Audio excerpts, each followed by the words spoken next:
Hey, what's going on, everybody? It's Monday. Let's get things started, shall we? 83 degrees out here in New York City, coming to you live from Queens, New York. What's up, everybody? It's the morning afternoon live stream podcast.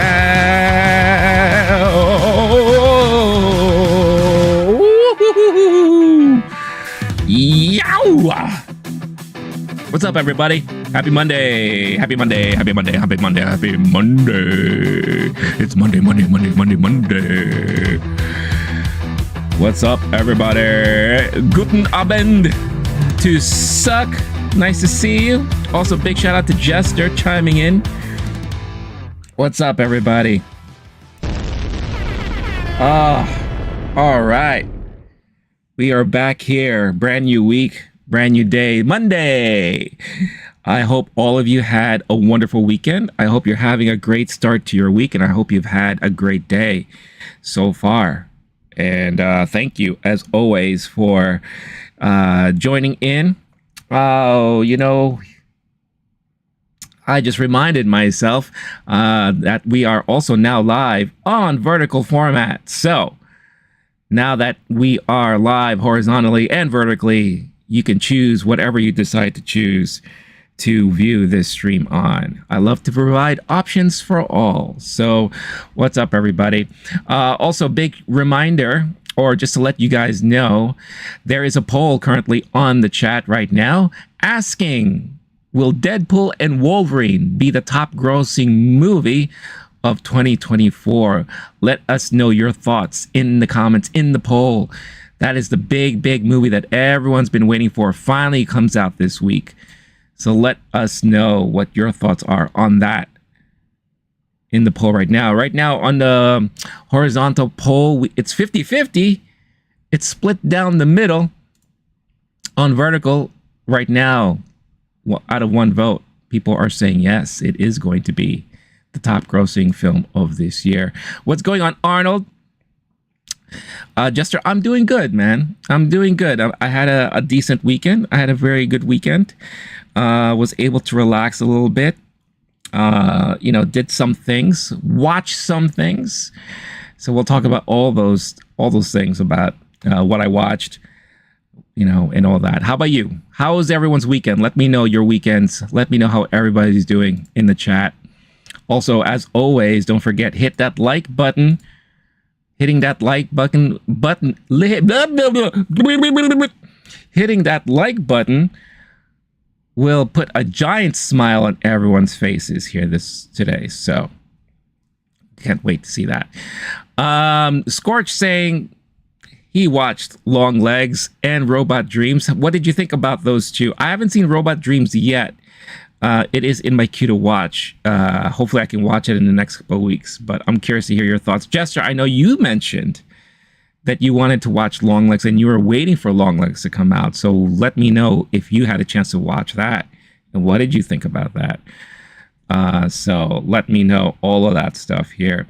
If you want to know what's on the topic for today, obviously we will be talking about the weekend box office and how Twisters beat all sorts of expectations. I think I was predicting that it was going to make like 60, maybe 65 million over the weekend.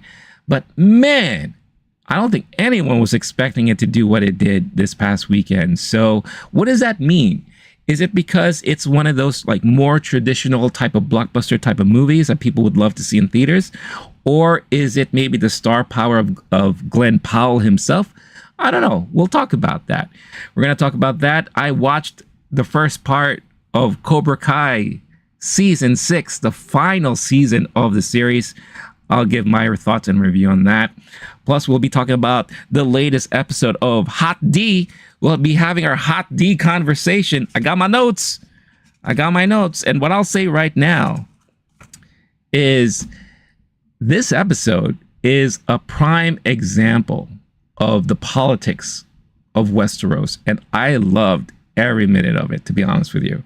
You saw politics, you saw propaganda, you saw all the chess pieces moving in place, and I dug it. I really dug it.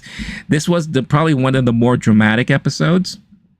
The acting is just on a whole other level in this show. It's unbelievable. So we'll talk more about that also later on today. Let's see. Scorch saying Robot Dreams is very New York. You thought of me. Oh, that's interesting. I never heard anyone say that before. So, I need to watch that for sure. Arnold saying found House of the Dragon episode a 3 out of 5. So that's like, it's not bad. If this was on the Rotten Tomatoes scale, that would be fresh. So you thought it was decent. Let's see. Jester saying, I thought you said you were reviewing Cobra Kai today. I am. I am going to be reviewing season 6. Well, there's only the first 5 episodes is the only episodes I dropped over the weekend. So I will be talking about my thoughts on Cobra Kai. Part 1 of season 6. I believe part 2 is coming out in November, and part 3, the final part, will be coming out next year. So it's interesting that they split it into 3 parts. I personally think they're doing that just to prolong the season and the series, since this is the last season. But I have some speculations, some interesting speculations about what they're going to be trying to do here. Because also keep in mind, I believe next summer, the new Karate Kid movie is going to be coming out. And that's going to be very interesting because you have both Daniel LaRusso and Jackie Chan's teacher from the reboot, the remake with Jaden Smith, going to be in the same movie together. And I think I kind of have an idea on how they're going to be explaining how that could even be possible. So we'll talk about that in a little bit. Jester has some notes too. Awesome. We'll talk about the notes. We'll compare and contrast, and we'll see what's up with all of that. Scorch hasn't caught up to HotD yet. Scorch, have you started the new season yet? I'm just curious. Arnold saying Cobra Kai was funny. What's going on, Yosef? Tomorrow's school, really, kid? I don't know what that means. I'm not in school, and I'm definitely not a kid. Arnold saying he wants to see the ice scene from the first movie when he destroys those blocks of ice. That was from the second movie, I believe. That was when they were in Japan, where he meets Chosen for the very first time. So I don't know. Is it just me, or is Chosen has become like the comic relief of the show? You know, I found that kind of interesting how his character has pivoted so dramatically, you know, in this series. So I don't know if anyone else feels that way, but yeah, Chosen is just like, he's like Mr. Comic Relief. It's so funny.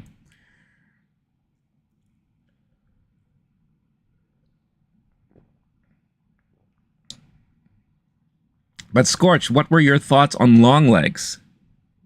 I would love to hear your thoughts on Longlegs and what you thought of that. Jester, did you have a chance to see Longlegs too? I don't know if you heard my question before. I'm curious to know. Also, don't forget, there is a poll in the chat. Let us know what your thoughts are. Will Deadpool and Wolverine be the top movie of this year, money-wise? Will it be the highest grossing movie of 2024? I've been saying this since last year. I think it is. I think it's going to be. I think it's good. It's going to be Barbie level type of excitement for this movie when it finally drops this week. And just today, again, more teaser trailers are coming out. They are heavily in full-on marketing mode with this movie. It's crazy the amount of marketing they're doing. And I'm pretty sure it's on everybody's radar this week. I spoke to someone over the weekend who doesn't really watch movies, but even they mentioned that they think watching Deadpool and Wolverine will be a lot of fun in the theaters when it comes out. So how about that? So even a casual moviegoer would be very much interested in watching this movie when it's out in theaters. So it's very, very fascinating. Arnold saying he heard a phrase from a woman who doesn't want to hear a man. Arnold saying, I like you very much, but let's be friends. Oh, don't you hate that? Don't you hate that? That sucks. That really sucks. That's like the one phrase no one ever wants to hear, especially when they're going on a date with someone for the first time. What's going on, Michael Jackson 2? Have I heard about the Aubrey Wyatt story? No, I have not. What is that?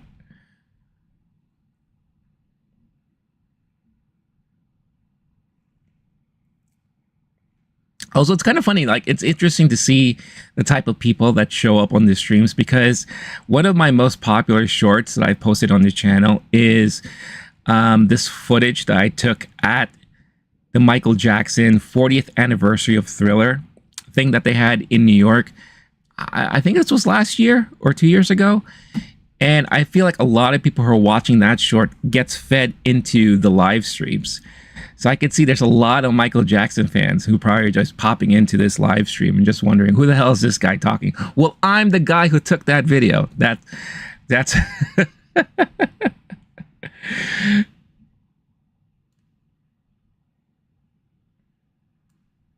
I was the guy who attended that event and took that footage. Yeah, Thriller.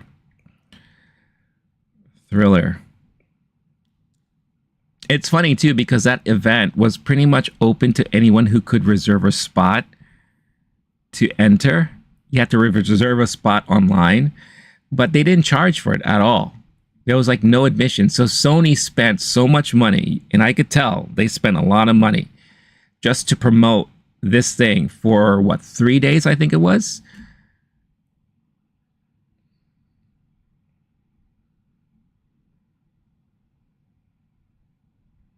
Oh, that's interesting. Because of bullies? Is this because of online bullying? That sucks. I didn't know about that. Yeah, that really sucks. So everyone will be wearing pink in memory of Aubrey Wyatt on the 31st of this month. Okay. Well, that's good to know. Yeah, I didn't know nothing about that story, but that's it's very sad. But I feel like we hear a lot of stories like that nowadays. No, in-person school bullies. Oh, okay. Yeah, that's terrible. I hate hearing stories like that. It's just so unfortunate. And I grew up in a time when bullying was like a really big thing too. But I feel like kids today are less equipped mentally to deal with that stuff. I feel like, me growing up in the 80s, especially here in New York, with the type of environment and atmosphere we're in, we're kind of mentally prepared to be tough or tougher. But I feel like nowadays it's harder for kids.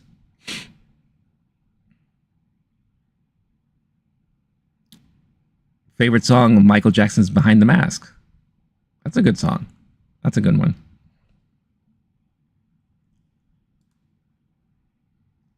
That is indeed a good song. All right.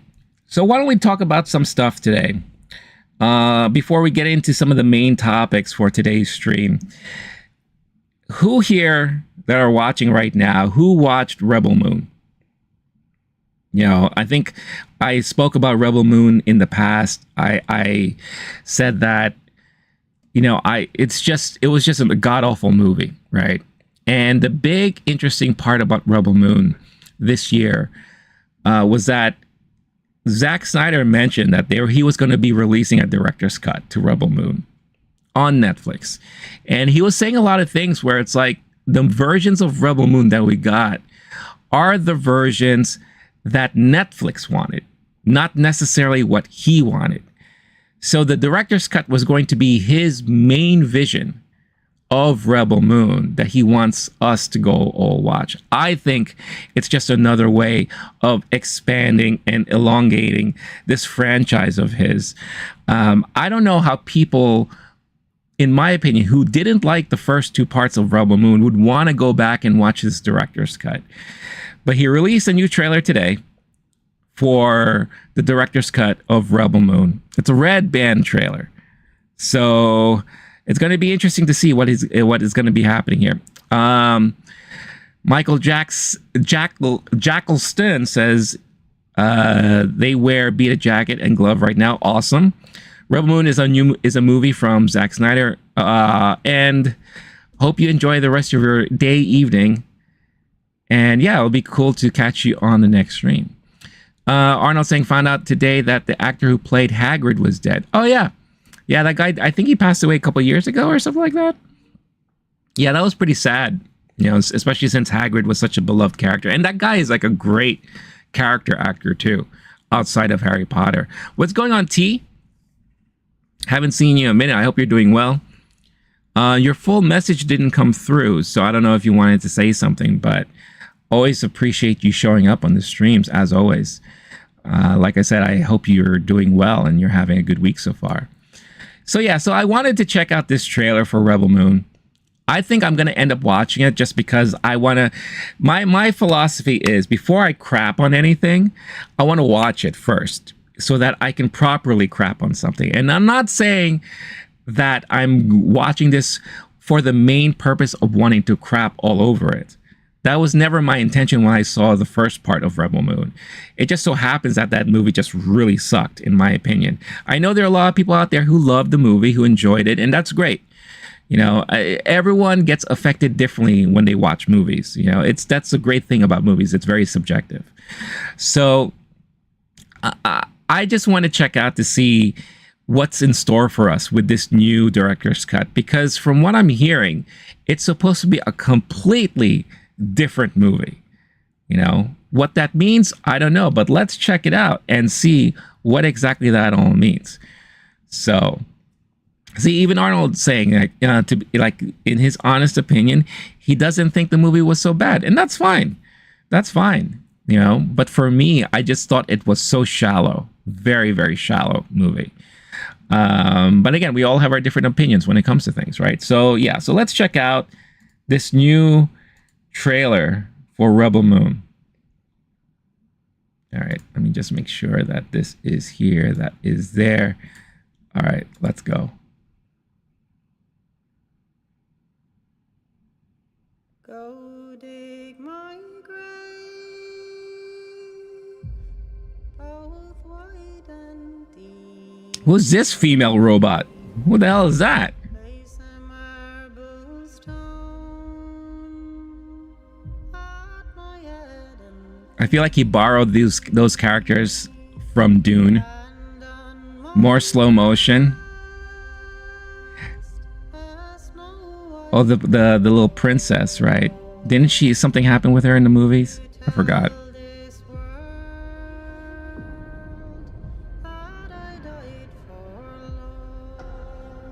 Oh wow, damn. I will say visually he is good at visuals. He is very good at visuals. And slow motion.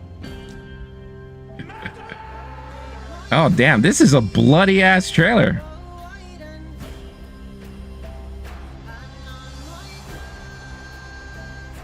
What the hell is that? This is, oh man, that was very Japanese horror porn. Whoa! We got some naked people. At least I die on the side of honor. Is there still such a thing? Yeah, he's really trying to be so dramatic with this. Man.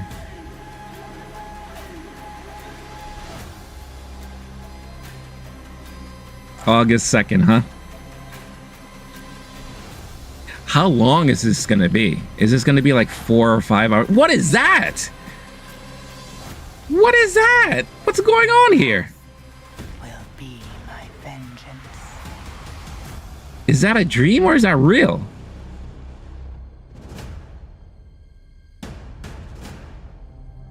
What is going on here? Oh, there's going to be 2 chapters for this too? Oh, geez. All right. Well, so I'll tell you this.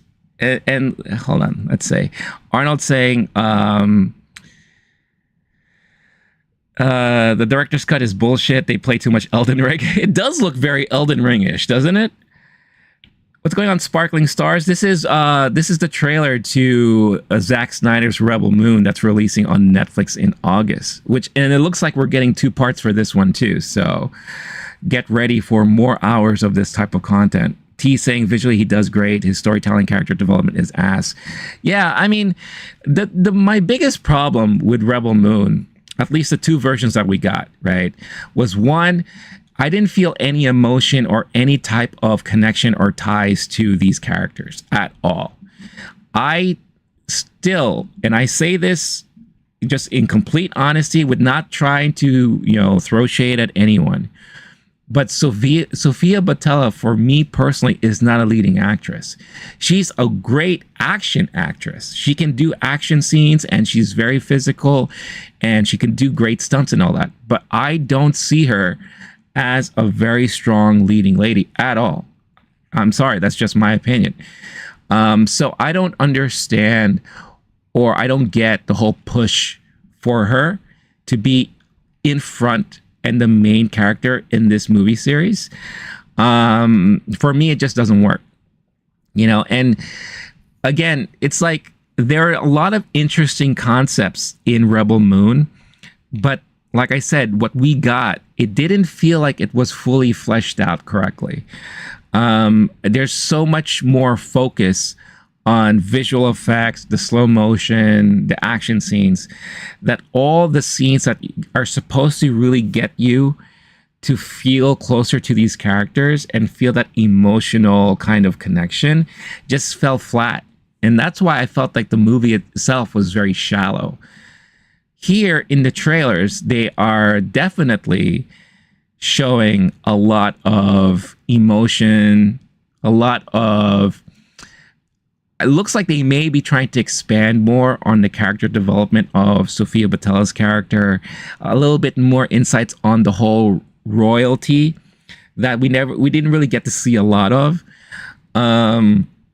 It looks mostly the same, with some additional things that we didn't see before. Like, what was that big, giant, robotic, sentient thing that we saw there? I didn't get that. I didn't know what that was. I don't believe we saw that in any of the previous two movies. So it just looks really weird.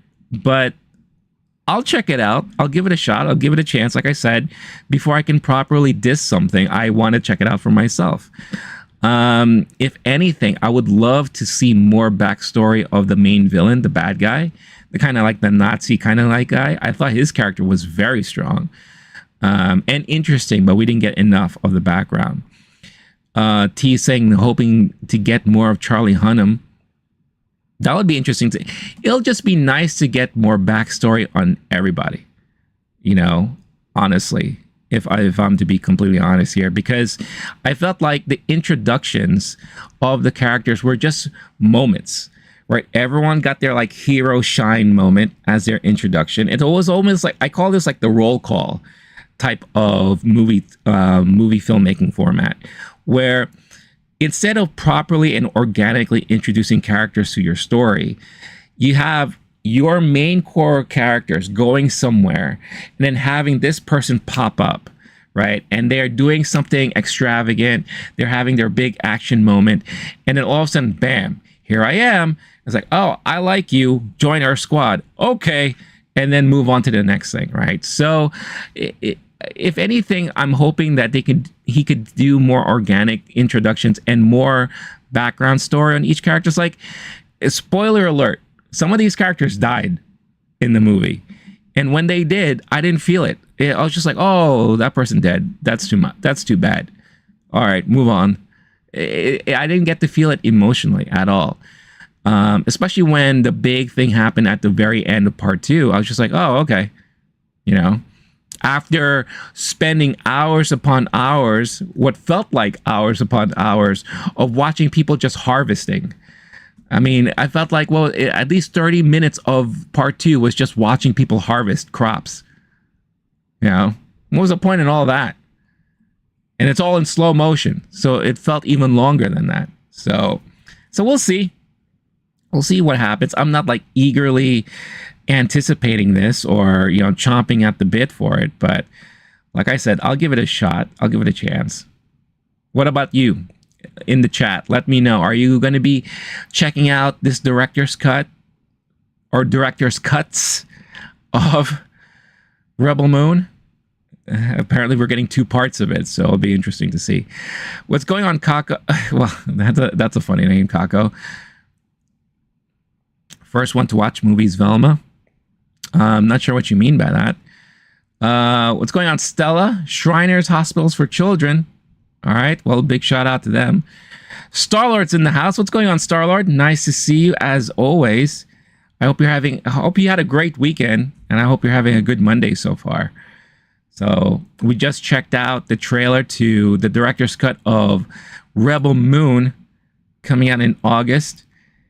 And I'll be honest, it looks more of the same, but we'll see. We'll see what happens. Again, also a reminder that there is a poll in the chat. Chime in and let us know your thoughts if Deadpool and Wolverine will be the highest grossing movie of 2024, because I think it will be. And also, don't forget, hit that like button. Every like that we get on these streams, it brings tons and tons of smiles to everyone's faces. And you can say that you contributed to making someone very happy. Me included. So thank you for all your support. So, Lord, I had to check on my YouTube app to see if you're live. Oh, you didn't get a notification? Well, that's a big surprise. I feel like YouTube has been messing up a lot with not sending out notifications to everybody.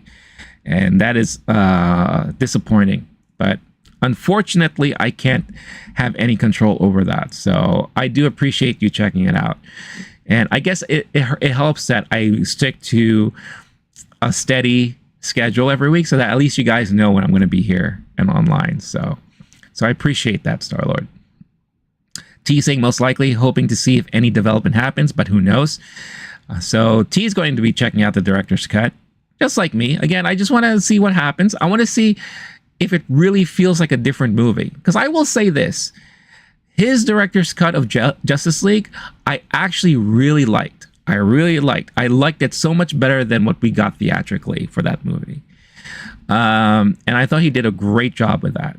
So if it's anything like that, well, maybe that would be awesome.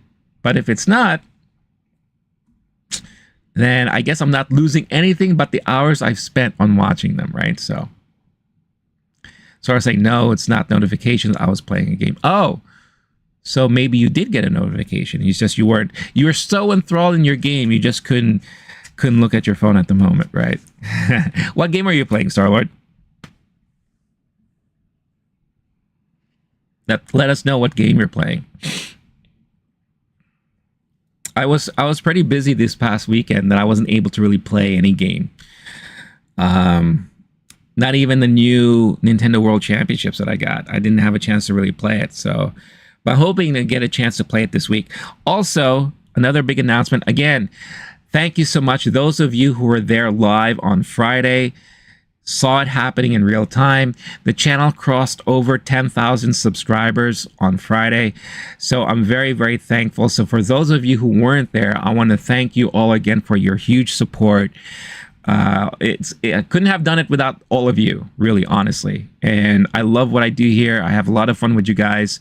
I will be planning a special stream for everybody to kind of celebrate 10,000 subscribers.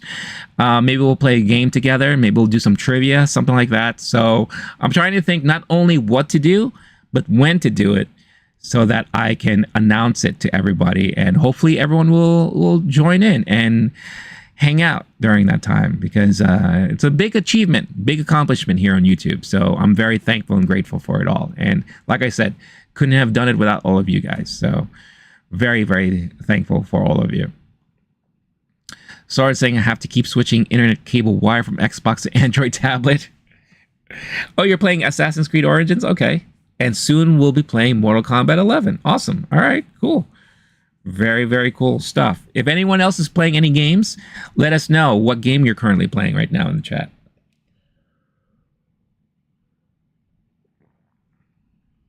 All right, let's talk about the box office, because there's a lot to talk about as far as box office is concerned. And you know, there's a lot of interesting tidbits that we're learning, or I feel like we're starting to learn with the current box office right now. At the start of the stream, I did mention when I was talking about box office, that my own personal prediction on Twisters was around 60 to 65 million.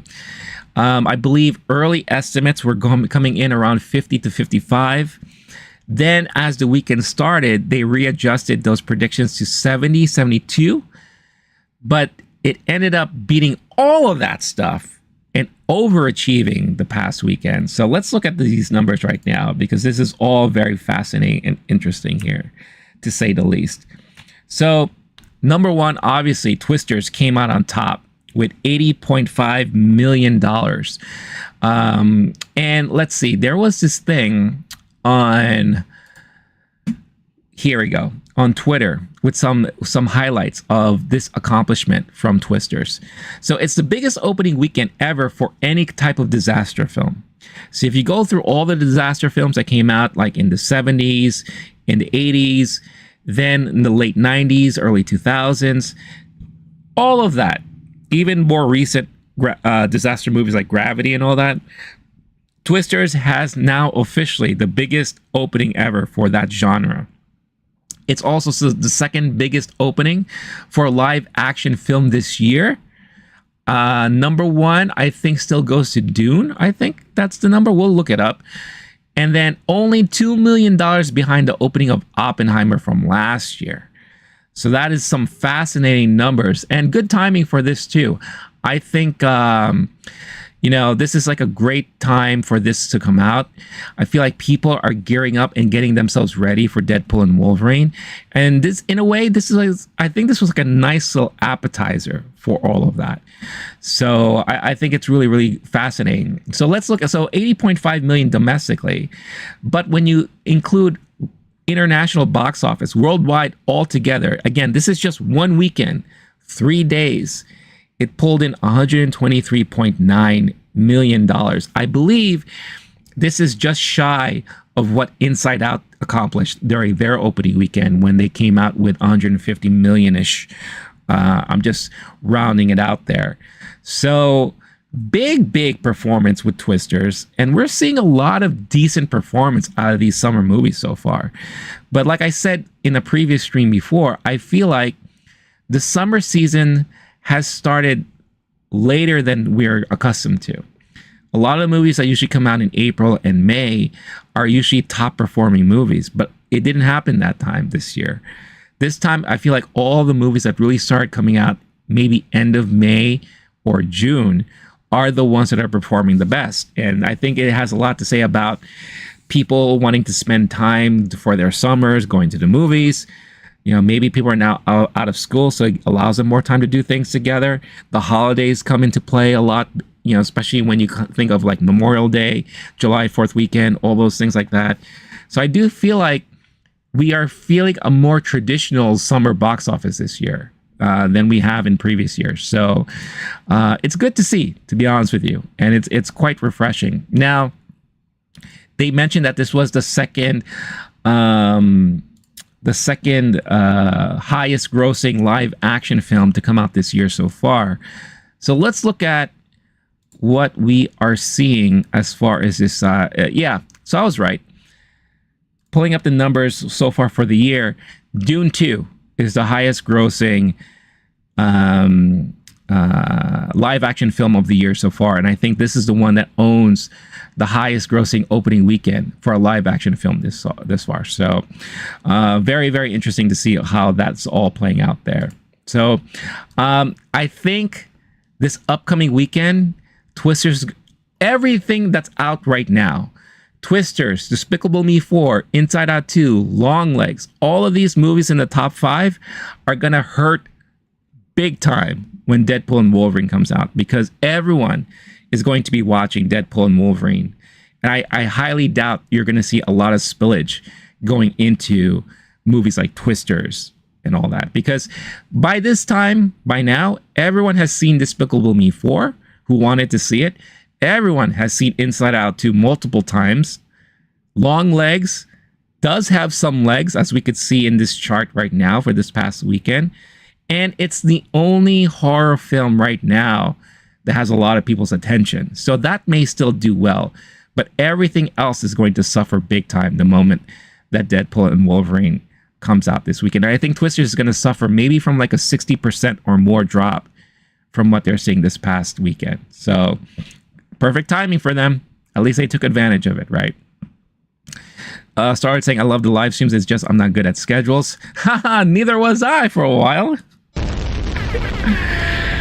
Lost 30 minutes already. It's all good. You're still here, and that's all that matters. Arnold saying 80.5 your bank account. I wish I could have 1% of this total. I don't ask for much, but 1% of that would be brilliant. Started saying I'm not watching just Deadpool and Wolverine, but the X-Men. Let's fucking go! That's right. Michael Jackelston back here. What's going on? You should react to Michael Jackson's performance of Beat It in Bucharest. I would, but I also can't because it's copyrighted. Anything that's copyrighted music, it just won't fly on YouTube. I wish I could do stuff like that. I wish I could like do live reactions to movies and all, but YouTube will not have it. And I would be in big trouble. I could potentially get my channel banned for that. So unfortunately cannot do that. Arnold, I don't know why I'm shocked at this, but exciting for Deadpool. Marvel has disappointed me too much lately. That's valid though. That's very valid. And you know, your hesitation for wanting to be excited for Deadpool is understandable. But the one thing I will say is that, you know, the Deadpool movies have always been a lot of fun, in my opinion. And if anything, you're going to be having a good time watching this movie. At least that's what I think. The great thing about Deadpool and Wolverine is that you never know what you're going to end up seeing. You don't know who's going to pop up. You don't know, you know, who's going to be a cameo, right? Who they'll introduce. You just never know. Yeah, they already spoiled a lot of stuff in the trailers that we got recently, but that is probably like a small fraction of where we're probably going to see. So it'll be really interesting to see what's going to pop up. And I do feel like this will usher in the next phase of the MCU. And it will dictate really what we're going to be planning to see, or what they're going to be planning to have for us in the next couple of phases. So yeah, like Michael Jackson said, Deadpool is Marvel Jesus. And whenever you have Marvel Jesus on screen, you can't go wrong at all. Right? So I can do music. But I'm not sure about live stream shutting down. Copyright claims don't ban channels. Well, it depends. It depends if whatchamacallit, if you get a strike from the copyright holder directly and you don't obey to it, that could lend to potential having your channel be shut down. I've done so much research on this stuff because when I started my early YouTube stuff, I was doing a lot of, you know, trailer reactions and all those things, and I went through the gamut with that stuff. Also, I've seen it where people will show copyrighted stuff on live streams, and I get a warning. I would see a warning saying that you are showing potentially copyrighted stuff, and that will end up shutting down the live stream too. So if you don't take care of that, they do shut down the live streams. Not with everything, Star-Lord.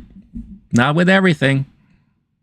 I do currently have a community strike on my channel because in a private video, I was live reacting to Star Wars Empire Strikes Back. It wasn't public. It wasn't, like, you know, it wasn't advertised. It was a private stream. And because of that, I had a strike added to my channel. And when you get 3 of those, that closes your entire channel down for good. So, you know, I think YouTube will act based off of the kind of complaints they get from the copyright owner. So you can dispute it, but if the owner doesn't want to agree to it, then at the end of the day, you lose as a channel. What's going on, Tiny Gucci? Nice to see you here. Arnold, Juggernaut was so cool. I want him back.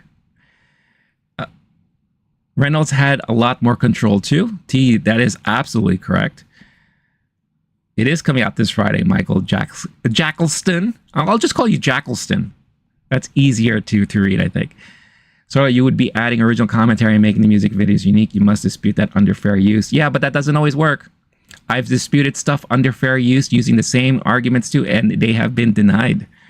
So again, sometimes it's, roll of the dice and who you're dealing with as far as the copyright holder is. But anyway, this is not YouTube copyright discussion. This is not YouTube channel management discussion. Let's go back to box office stuff. So in number 2, we had Despicable Me 4, pulling in $23.8 million domestically. Overall, let's look at the overall numbers. Very strong domestic numbers, just shy of $260 million. And worldwide, it already crossed over $500 million. So very, very interesting stuff there. Again, Despicable Me 4, this franchise is not going anywhere anytime soon. Inside Out 2 still is in the top 3 with $12.8 million this past weekend. This already broke $1 billion previously, but it looks like it's slowly approaching $1.5 billion worldwide. So this is by far the juggernaut of the year so far. Guess the big question that ties very well closely to the poll that I have in the chat right now: will Deadpool and Wolverine beat this number? Because right now, this is the number to beat this year at the box office. It'll be very interesting to see what Deadpool and Wolverine are going to do. Long Legs definitely is showing its legs and how long they are, being in the top 5, pulling in $11.9 million this past weekend. Let's see what it's done so far. Worldwide, 52.1. Not bad, honestly. I don't think this movie costs a lot to make. So it still baffles me how Long Legs and Maxine aren't neck to neck right now, because you would think with the popularity of the X franchise and the Maxine franchise that Maxine has not been performing well at all in the theaters. So I find that very fascinating, but I think that's going to change once it's available for streaming. Quiet Place Day 1 is in 5th place, $6.3 million, $127 million domestically, $241.6 worldwide.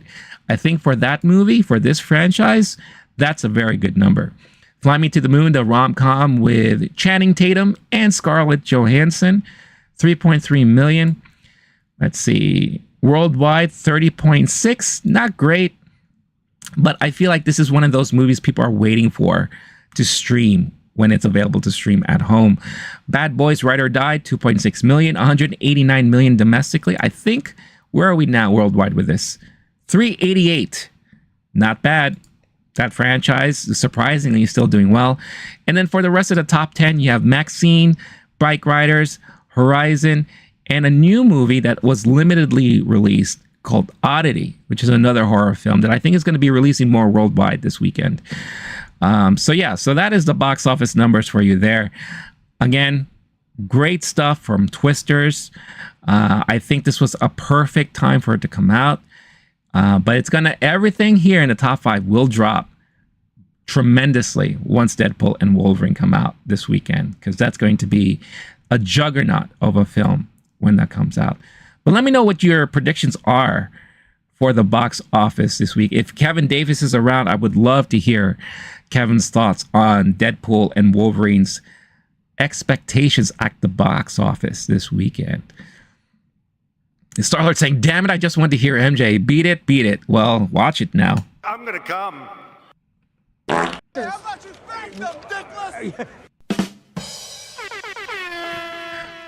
T saying Wade and Logan should be able to beat it. I think so too, for sure. I think it's going to be, we are going to be blown away, I think, with the popularity of this movie when it comes out. And I do feel that they have a lot of pull internationally as well. I think this franchise is beloved. Plus, again, Hugh Jackman. Everyone loved Hugh Jackman's performance as Logan, as Wolverine. So I think people are really going to be excited for this. Plus, it's also a fun week for this movie to come out with San Diego Comic-Con starting this week, this Thursday. So there's going to be a lot of buzz, a lot of hype over this movie. And with Marvel having 2 panels, one panel dedicated just for Deadpool and Wolverine. Oh man, the marketing blitz is going to be nonstop, and we've already seen it. So it's going to be tremendous this week. Star was saying he wants to party with LOWKEY. I just want to party all the time, party all the time, party all the time. Jackleston asking, what about the new Michael Jackson biopic that's coming out in 2025? Yeah, that looks interesting, honestly. Was that directed by Antoine Fuqua, I believe, right? I love that they got, is that his nephew or a cousin? Whoever they got as the main actor looks very much like MJ. It's fascinating. You know, the only thing I will say is that I hope they don't shy away from the more controversial stuff, you know, like how he was treated by his father, you know, the growing up, the expectations, maybe some of, you know, the accusations. You know, I don't expect them to show everything about that, but at least don't shy away from it. Don't pretend like it never happened, right? Don't pretend like it was never a talking point. So I hope they kind of like go into that and maybe give us more about his relationship with the rest of his siblings and how competitive it was for a long time. I think that's going to be one of the best performing biopics when that comes out. Because if you remember, when they did that biopic about his last tour that he was supposed to do before he died, that was, I think to this day, still the top performing concert film ever to come out, until the Taylor Swift one came out. And I think the Taylor Swift one beat it, I think. Speaking about beating it. So I think when this biopic comes out for Michael Jackson, that's going to be a major one. And I think that's going to perform really well in the theaters.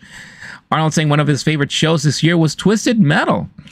I saw the first 2 episodes at a screening. I was invited to the premiere. And it looked funny. You know, it was like a fun time, but there was something about it that never had me want to go and watch the rest of it, at least not at that time. And you guys already know how I am with TV. I'm always very behind. I'm always very slow. So it's still on my list of things to watch. I just haven't had a chance to yet. So, you know, that's just how I am when it comes to TV and movies and all that. Well, not movies, more like TV. I will say that. Star Wars saying careful though, because even singing a song can cause copyright claims. Yeah, I know. Twisted Metal is still promoting. Arnold saying I love the clown. Yeah, who's that? He's a wrestler, right? On this show, he's the guy that is Sweet Tooth. He's Samoa Joe from, is it AEW or TNA or one of those? Jackelson saying his favorite show is Reacher. I heard a lot of good stuff about Reacher. That is definitely a movie that I would love to watch when I have a chance. So you saw an ad for Twisted Metal? Oh, you know probably why? Wait, did Twisted Metal get nominated for any Emmy? Maybe that's why. Maybe it's a lot of for your consideration advertising. I wonder.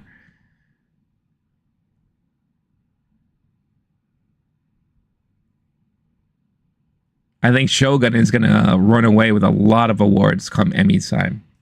Again, another show that I haven't had a chance to watch yet. I'm so behind on things. It's kind of crazy.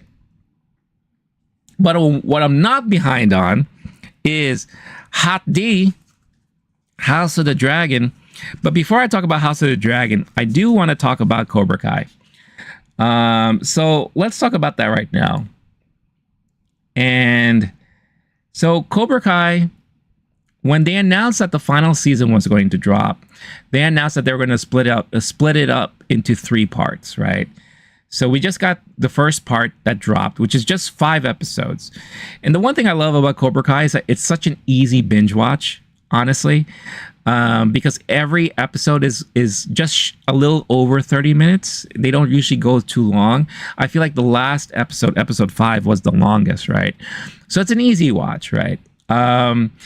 And I've loved this series ever since it debuted on YouTube, YouTube TV. That was the only way to watch this. And I think the first 2 seasons debuted on YouTube TV before Netflix picked it up and put it onto their service. So I was always very happy that more and more people had a chance to watch it, because honestly, no one was watching it when it was on YouTube TV, because no one had YouTube TV or YouTube Red or whatever they used to call it back in the day. So obviously with a wider audience, you could see that the popularity of this show blew up big time. And I was happy, because this was one of those things, rare occasions, where they had a show that they took an idea or the property from an 80s film franchise, and they found a way to bring it back in a very interesting way. And they brought it with a different point of view too, a perspective on the other side. You know, what if we looked at it from Johnny's point of view? You know, maybe LaRusso is the bad guy. You know, and they explored a lot of that stuff. And it's something that Disney does too with some of their properties, where they kind of try to humanize the villain, right? And they gave Johnny a heart, more, they made you as an audience be more empathetic towards his character. But they didn't really make him 100% redeemable. He still has his flaws, right? So I love how they did that, and I love how they played around with that idea and that concept and all that. So every season they've been exploring more and more about the relationship between LaRusso and Johnny, and then of course the relationship with the kids, right?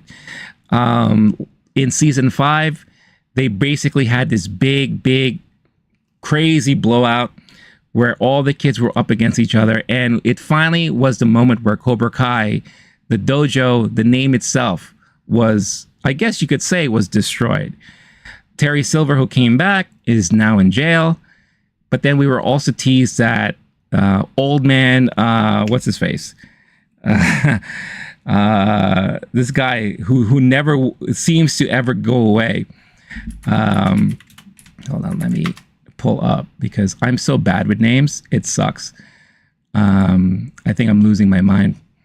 But John Kreese escaped jail in a weird kind of very unbelievable way. Almost kind of like what we saw in Silence of the Lambs with the big prison escape that happened there in that movie. But he got away. Right, so he's still out there roaming around, and we don't know what's going to happen from there, right? And you have LaRusso, Johnny Lawrence, and Chosen all kind of in agreement and in cahoots with each other, creating this one mega dojo that combines everything together. And there you go, right? So everyone should be in harmony. At least that was what we expected. So the big things that happened in this part 1 of this season. Started saying, I've seen episode 1 already of this season of Cobra Kai, but I need to catch up. Okay, I'm not going to spoil too much for everyone here who hasn't seen it yet. Arnold saying it felt like Escape Plan 3. Absolutely. What happened to Peyton's face? Yo, that's a good point. I'm glad someone said it, because I feel like she lost a lot of weight, and I think her face got affected a little bit by it. But I don't want to, make fun of her and all those things, because we don't know exactly what's happening, if something actually did happen to her and all that. But she does look different. Mary Mauser looks very different too. I feel like it's either her muscle is making her look fatter, or it's like she gained some weight. I don't know. It's like the effect of baby fat in reverse in a certain way. But you also notice like a lot of the kids and the background kids are growing up so fast, right? You have the little kid with the glasses, like he looks so grown up now. And there's just so many other kids that look so fully grown up and all that.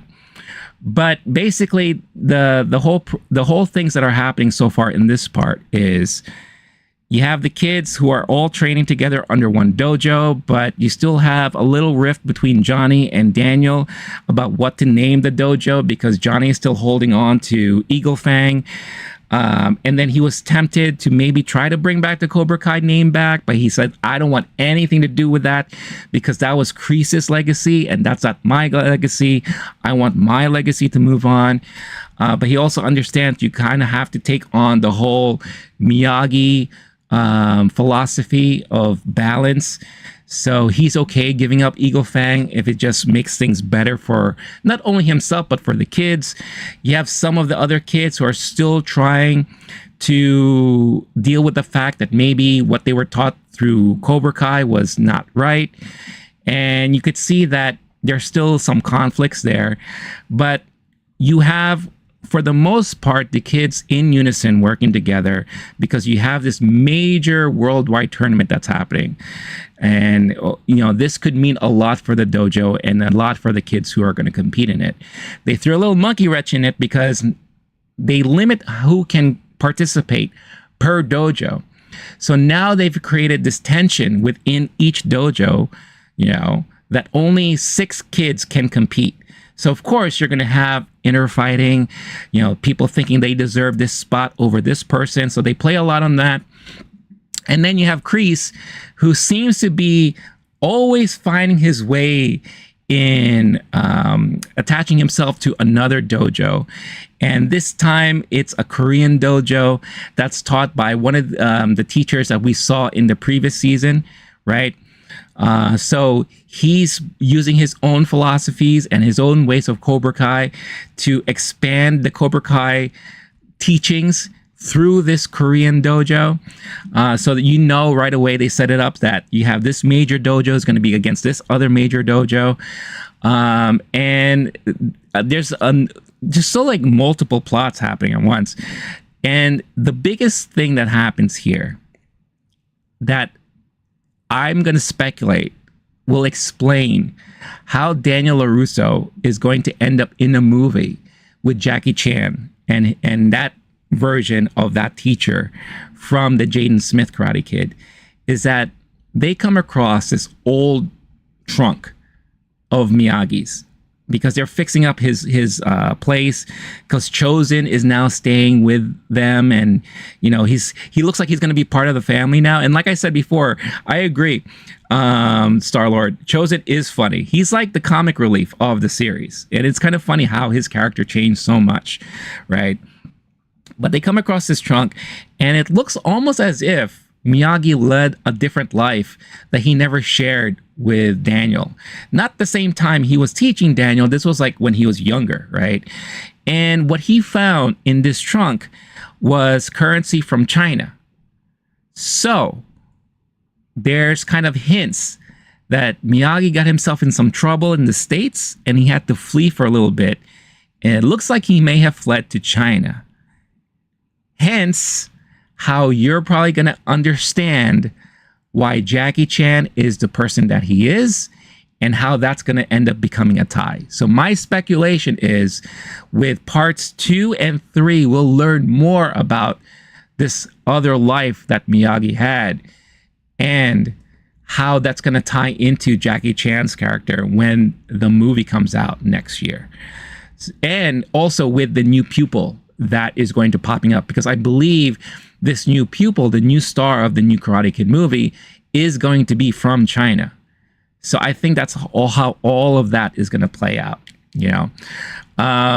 But yeah, so this part ends in a weird, crazy twist cliffhanger, right?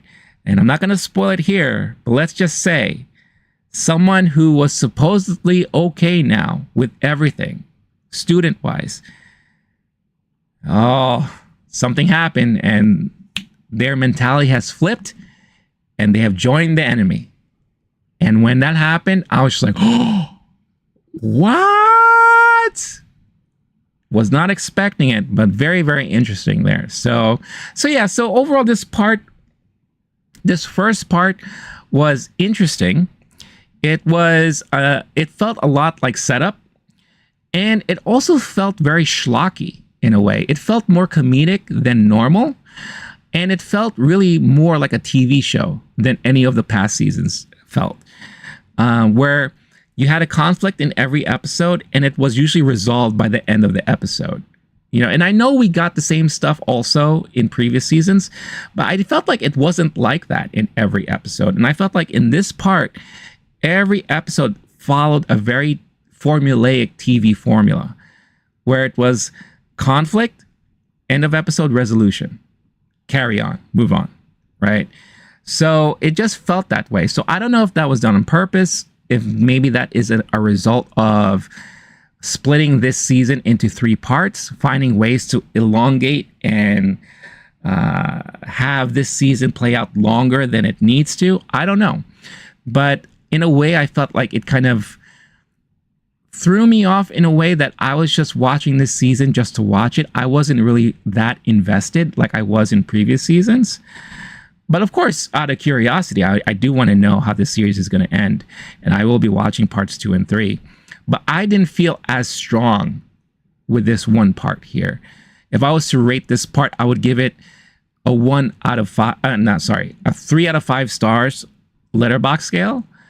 But that last ending, the last cliffhanger ending, I gave that a 5 out of 5 because that was a nice little twist that threw us for a loop as a viewer. That makes me super excited to see part 2. Unfortunately, though, we have to wait till November to see it. So that's a little bit of a bummer there. But yeah, those are just my thoughts on Cobra Kai season 6 part 1. So Jester, I don't know if you're still around. I know you said you had some notes yourself on Cobra Kai. Would love to hear your thoughts on this part and this show so far. So Daniel will definitely school Mr. Han on the difference between karate and kung fu. Let's see. Arnold saying, what about actors in contract? What about increasing and decreasing during filming? How is this regulated in Hollywood? Arnold, what do you mean by that? Can you explain a little bit more? So Lord, Jackie Chan should be a teacher to Daniel-san. I don't want to see a new kid. Well, they're always going to have to be a new kid, right? There's always going to have to be someone outside of the main characters that you're used to root for. And if they're thinking franchise, and if they're thinking of additional movies, or maybe it doesn't look like they're going to be expanding on the Cobra Kai show at all, given that this is the final season. But if they want to kind of like expand and create a new set of movies or whatever, there has to be a new person that we do have to follow, right? Because Daniel's old. You know, Ralph Macchio, even though he still looks young, you could tell he's getting old and he's getting slow. That's one thing that I found it as kind of painful to watch in this part, where it looks like he got a lot slower. The guy who plays Chosen also looks very slow. William Zabka still looks okay, but yeah, it just looks a little off. So I'm curious. It'll be really curious and interesting to see what's going to happen moving forward with the entire franchise. It would be like a reboot sequel. Yeah, I think it's gonna be like a combo of the two for sure. T saying, so the movie The Next Karate Kid has nothing to do with anything. I think it will.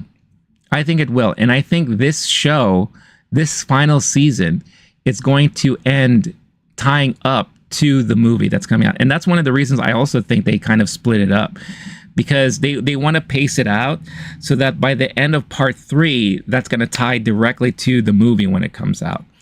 And if my speculation is accurate, we're going to end up seeing probably Daniel, maybe with Chosen, I don't know, but Daniel definitely looking more into this other life that Miyagi led and why it got him to China. And then I think that's where we're going to eventually see the tie-up or the tie-in with Jackie Chan and whoever this new kid is going to be, you know. So I do think the new Karate Kid movie is going to be a part of that. Oh, about the Hilary Swank one. Yeah, I think she gave an interview last year about she doesn't feel like her character is going to be tying in at all to any of this, but who knows? Maybe we'll be surprised. I don't know. We still have 2 parts to go, so I don't know.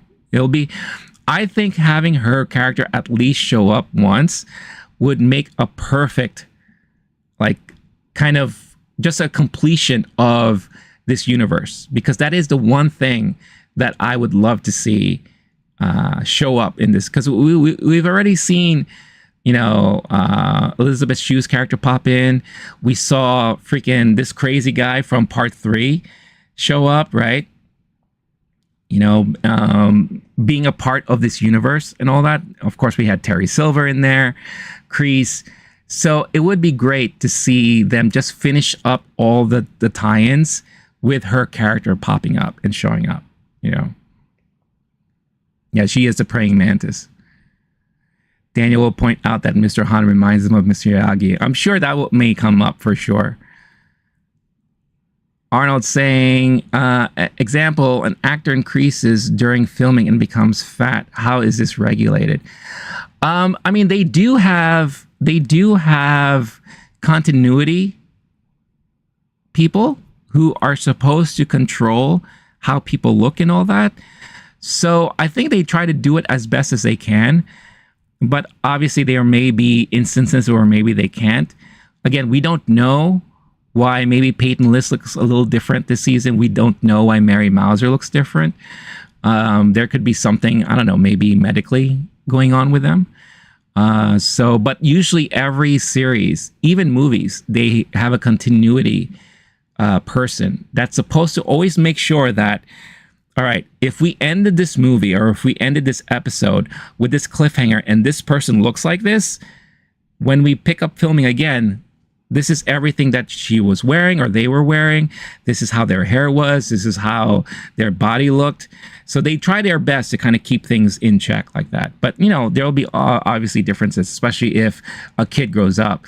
Look at Stranger Things. That's like a perfect example of that, where the seasons are so far in between that these kids are growing up so big, so fast, that it's hard. They can't, you know, you can't shrink them back down. You can't make them look like little kids again. You know, we're still supposed to believe that these kids are in high school when it looks like they're freaking in college, you know? So that's why I'm excited, but I'm also going to feel weird about Stranger Things when the last season comes out, because all those kids are going to look like mega adults at this point.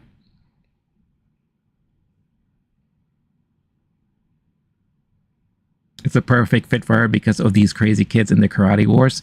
Yeah, she could be the one that tries to put balance, because it seems like in this part 1, there's a lot of talk about balance, right? And maybe she's the one that could help put balance into everything. She can teach Daniel a thing or two. Well, Johnny hits on. Well, remember, Johnny is with Miguel's mom, and she's pregnant, so they're about to have a baby. Was I ever in a movie? No, I was never in a movie. No, I was in a short film that me and my friends made, but that was for our eyes only. We never released it publicly or anything like that. But I was never, I never thought about acting or anything like that. So I don't think that's really my thing.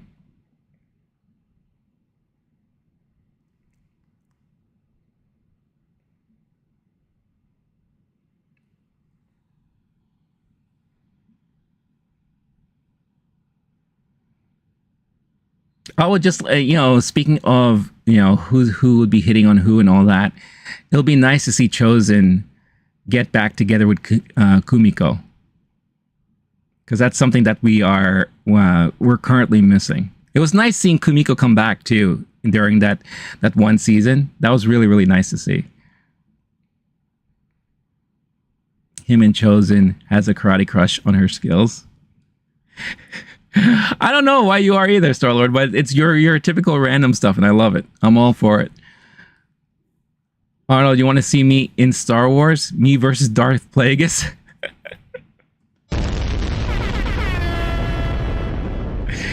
I want to be, you know, if I were to be in a scene with Darth Plagueis, I want to be, if he's the one that's like looking out of the cave, just like peering out like that, I want to be the guy behind him that's kind of peering up over his shoulder. I just want to be like that. Like, what are you looking at, Plagueis? Who is that? I want to be that guy.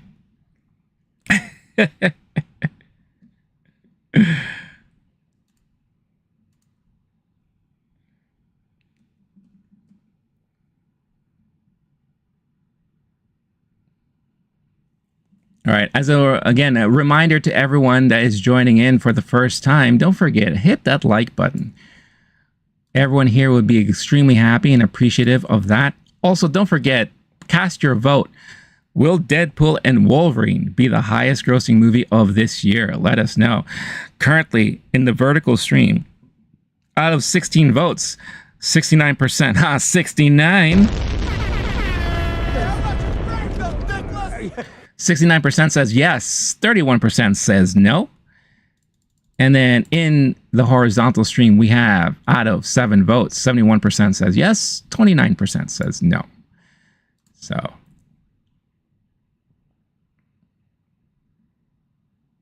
yeah. Yeah, Arnold, that's what I want to be. I want to be like that guy. It's like, ooh, who's that? She's cute, right, Plagueis? Plagueis, who's that over there? She's cute.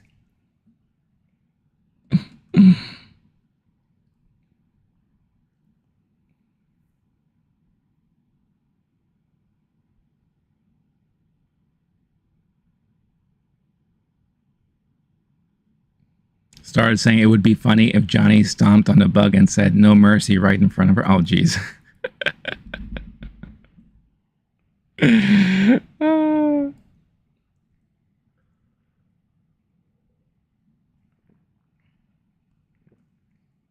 I think no matter what happens during this last season of Cobra Kai, Kreese has to die, I think. Because it's harder for me to keep believing that this guy can survive as long as he's survived. You know, he has to pass away somehow. He has to just be totally beaten, and that's it. Because this guy has more lives than anyone's I have ever seen in any series. He is like the true Thanos of this entire show.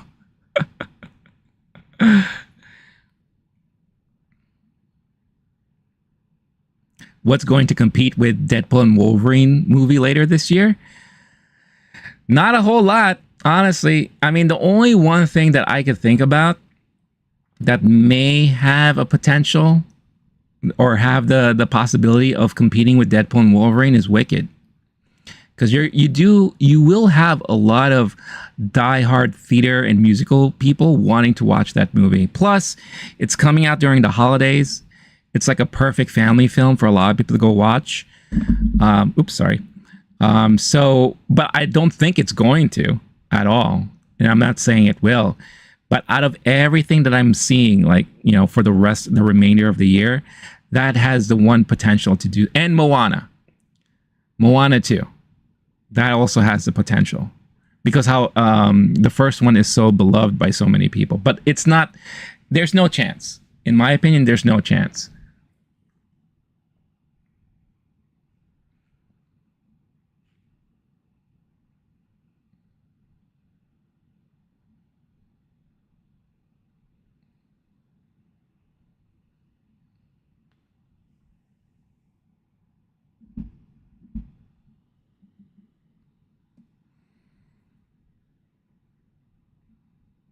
T say, I'm not sure if that Lord of the Rings animation will. Yeah, I don't think that will either. It looks interesting. It does, but I don't think it has a chance to compete.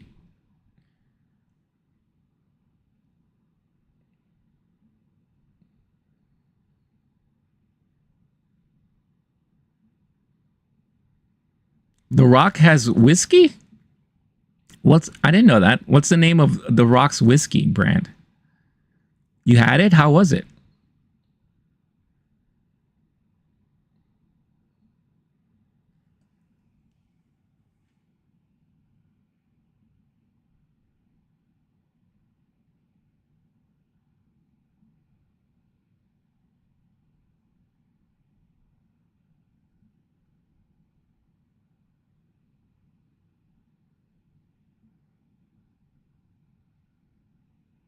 Also, I brought this up last week. That Transformers 1 animated movie coming out. I don't know. Me personally, I feel like it's looking terrible with the latest trailer that I saw. It's not looking that good, in my honest opinion. I think that might end up becoming a disappointment. I could be wrong, and I hope I am. but it looks too kiddish, too childish. Definitely, obviously not for me. Not meant for me at all.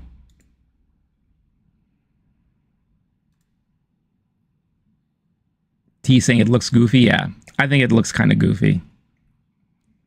But like I said, who knows? Maybe it'll end up becoming interesting for people. Also, one last thing I did want to bring up. I was just reminded about this because I was looking at the cast of Cobra Kai. There's an actress that we saw. I think she popped up in the last season. Her name is Una O'Brien, and she plays Devon. She's like an Asian girl. She was one of the top students of Johnny's Cobra Kai, or Eagle Fang, I should say. And I said I had this very same complaint about her last season, and I feel like it's gotten even worse in this season. She overacts her ass off, meaning she is way much of an overactor above anything else. Everything is like amplified 100%. Her facial reactions, her dialogue, how she delivers things. And I don't know, man. It's like, why is she on this show? It makes the show feel very schlocky. And yeah, I wish the directors could just sit down with her and say, you could tone it down just a little bit. You don't have to do like, oh my God, Sensei, I can't believe she's doing that to me. There's no way I'm going to be able to lose against that guy. It's just like, whoa, tone it down just a little bit. It's like I'm watching a B movie whenever she pops up on screen.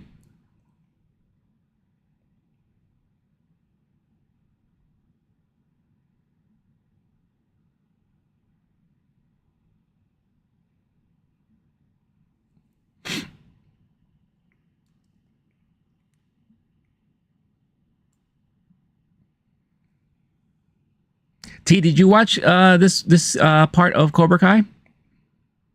Arnold, you I think you watched it, right?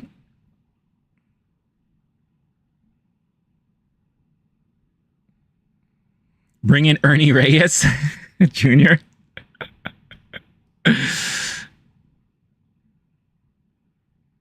Why not? When are we talking about House of the Dragons? Well, let's talk about it now.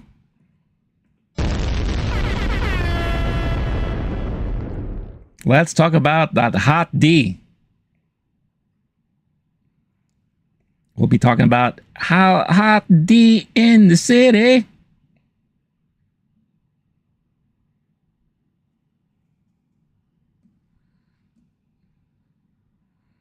What's going on, Anna? I don't think I ever mentioned anything like what you're mentioning, but at the same time, I don't talk politics here on this stream. So I don't know where that came from. T is not fully done yet. Okay. Well, I'm curious to hear your thoughts, T, when you're done with this part. I would love to hear that. And same with you, Star-Lord. Surf Ninja sequel? That's going to be the next show we're going to get on Netflix. It's going to be a show that is going to be revisiting the Surf Ninjas franchise. And yeah. Because right now, Rob Schneider's not doing anything, right? So he might as well have something to attach to. Oh, wait, he is doing something. He's getting booed off stage.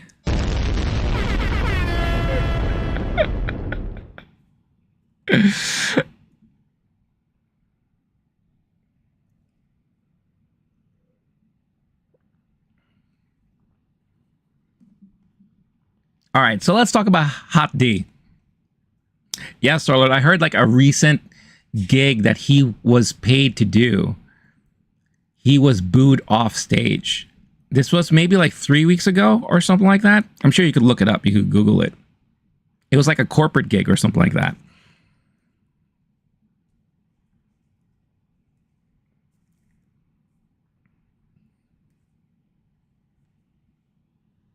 It was crazy to hear about that. All right. So, House of the Dragon, Season 2, Episode 6. This episode title was Small Folk. And, you know, they were basically teasing so far in this season that, yes, the war is going to be dictated a lot by dragons, right? And who control the most dragons and which dragon can really, really do well.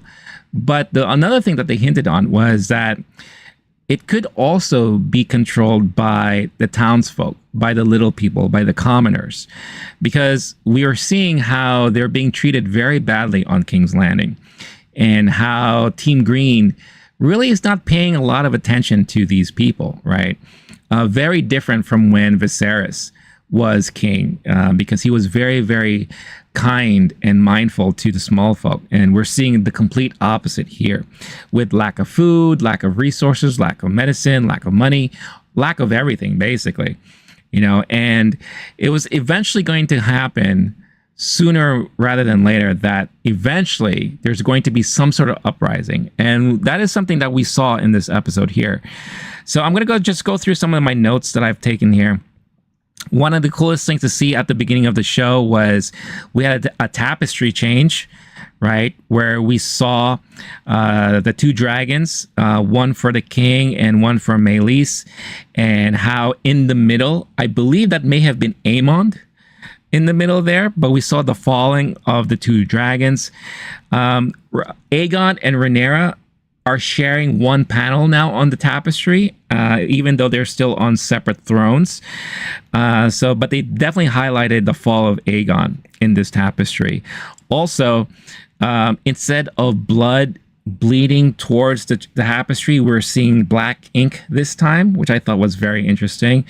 And I think that is to kind of symbolize how Team Black is suffering, and they're kind of like they're losing a lot recently. So that's kind of showing like how they're bleeding badly.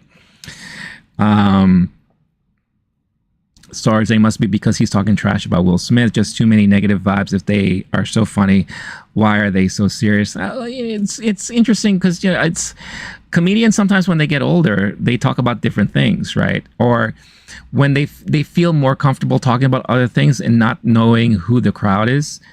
I mean, we've seen Chappelle do that. We've seen so many comics in the past do that, and they end up getting canceled or whatever. Again, I wasn't there, so I don't know, but it's just interesting to hear about those kinds of things. So one of the things we saw was that Lannisters finally showed up. And it's funny how, even though they are like the richest house in Westeros, they're also, and I don't know how well they are fighting wise during this period, but I love how they're like, well, we're not going to move forward or do anything until Aemon and Vhagar join in. So let us know when they come back, because otherwise we're just going to be hanging out here before we move forward on anything like that. So I thought that was very interesting. But it does look like they're looking to take the war to the Riverlands. There was a talk about a triarchy of individual kind of towns and houses that could make or break a difference within the Riverlands War. So I thought that was really, really interesting. Aemon really wants to put pressure on Daemon. So it looks like, that's why they're slowly marching through the Riverlands in order to take Hammerhall head on. Which now could be a perfect opportunity, because Daemon right now is not having a good time.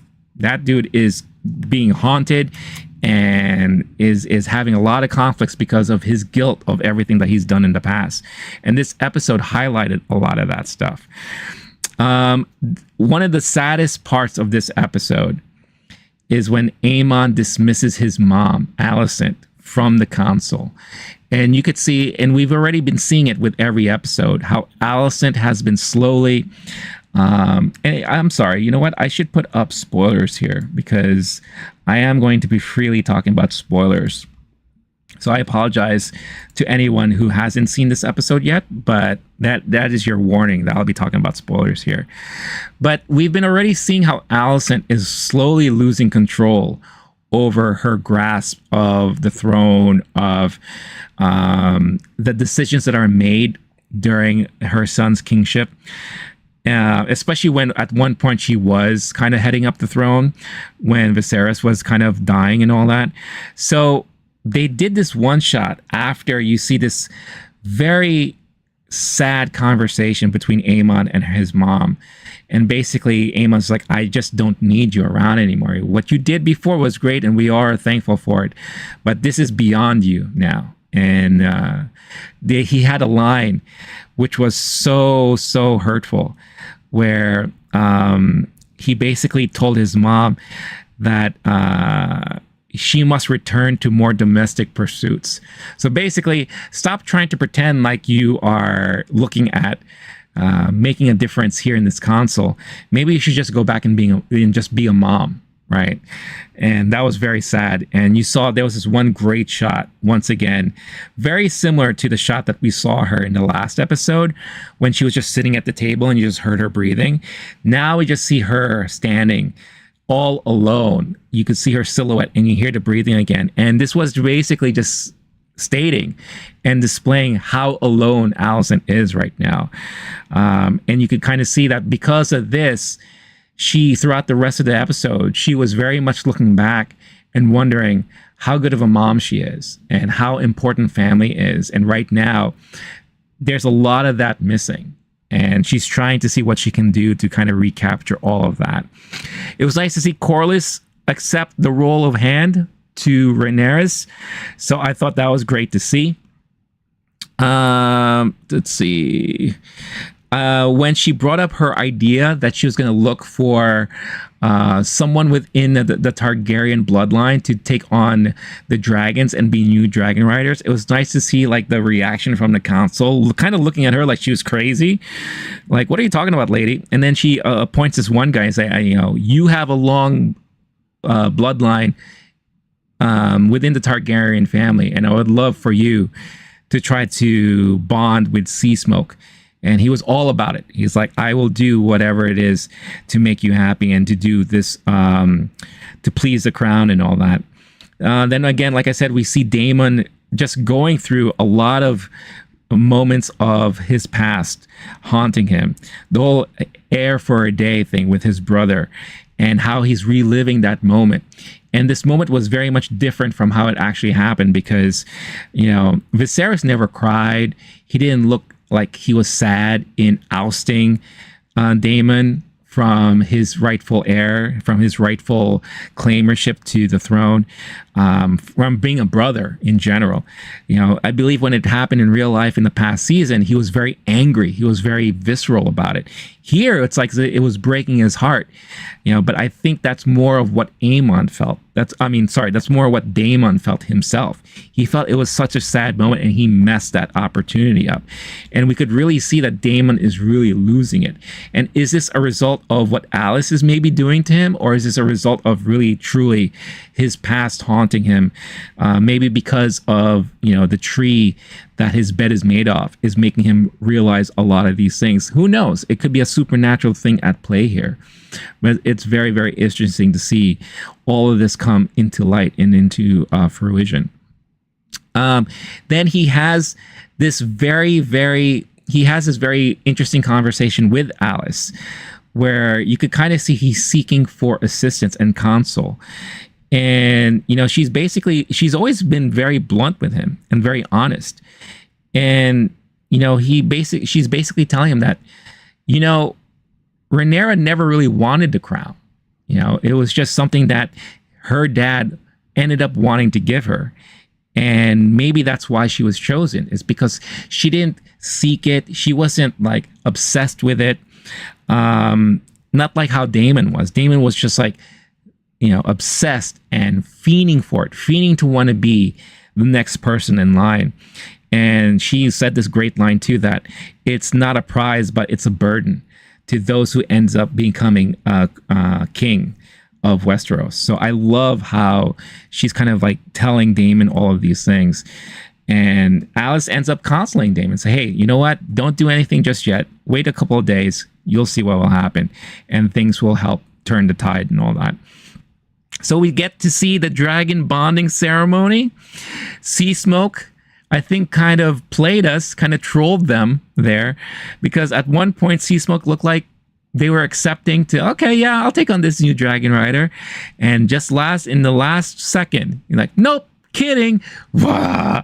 And he had himself a barbecue. So I thought that was really, really funny. We also get to see the effects of the rumors spreading around in the small folk about how badly they were being treated by their current king, and how Rhaenyra is still thinking about them and caring for them. And one thing that was very interesting that we saw was Rhaenyra and the White Worm, as I like to call her. They come up with this idea to send boatloads of food, multiple boats of food, into King's Landing with the black flag on the boats, kind of telling the small folk, Rhaenyra, the proper queen, is still thinking of the small folk. Very much different from what the current king is doing. So she still has the back of the small folk. And I thought that was again, this episode had a lot of the politics playing out in front of us. All the results of all the rumor spreading, the propaganda, and we're seeing how it's working, how it's really falling in line with everything around. And it's chess. It's all chess. You know, so it was very, very interesting to see all of that going on. And one thing that she also mentioned to Rhaenyra is that, you know, when Rhaenyra, sorry, I should say that, not Rhaenys. Don't get confused with all of these people. But when she was holding the sword, she's like, hey, you know what? That suits you. You look good like that. So could we potentially be seeing, maybe, despite her console going against it, maybe we're going to see Rhaenyra joining them in battle at the end of the day. It'll be interesting to see. Larys is up to his good old bad ways in trying to weasel his way to be the right hand of Aemon. Aemon calls him out on it. Basically, he says, I'm not having your shit. And why don't you make yourself useful and go fetch Otto Hightower for me, because I want him to be the proper hand. And you could see Larys was very affected by that. We saw Aegon waking up for the first time. And obviously, Aemon is not pleased that he is recovering very quickly. Had a little confrontation with his brother, basically reminding him, don't be foolish. It was foolish for him to take on Meleys straight on. And you could tell Aegon is aware of what's going on. And he basically, first things out of his mouth was, I don't remember anything. I don't remember anything. And Aemon is basically sending him a message saying, yeah, keep it that way, or else this will be the end of you. Also, I do question that they may be prolonging his recovery. Aemon may have instructed the Maester to do something like that. I don't know. It kind of feels that way. We also get to see Rhaena with the little boys and her little dragons off in this little part of the world where she is. And she comes across this giant field that looks like it was demolished by a dragon, which hints that we could be potentially seeing one of the wild dragons. And that is Cannibal, Sheep Eater, that I kind of mentioned in a previous stream. So I thought that was very, very interesting that they were hinting on that. And my speculation, would Rhaena try to maybe tame Cannibal? Who knows? But she wants a dragon. She wants it badly. So who knows? We'll see. It's also kind of sad to see that they were instructed to go there to get away from the side effects or the after effects of Dragon Battle and Dragon War, only to find out that they are now going to be threatened by this wild dragon that doesn't seem to care about any alliances or bonds. Dragons just be dragon. So now she also looks like she's very worried and concerned about her life there and for the kids that she's with. Getting back to the chat before I continue with this, Star saying Dave Chappelle is still funny, even funnier, but even I just don't follow controversies. I do think he's funny, but I also feel like he's using his current specials to clap back at people instead of just being, telling jokes. People still don't forgive Michael Richards when he recently returned to the talk show. I mean, that was really bad what he said, though. So I kind of understand that. He said he literally canceled himself. I think he was also going through some mental problems at the time, some mental issues. So Arnold in the vertical chat, Sea Smoke was hungry. Definitely was. Did you know that it's possible that we get a series after Game of Thrones? Because there are a few dragons that survived the Dance of Dragons. They're working on so many spin-offs right now. It's hard to know what's going to come next. But there's multiple series I think they're working on. The place where they burn reminded me a lot of Samurai Tradition. The one guy killed himself. Oh, I did.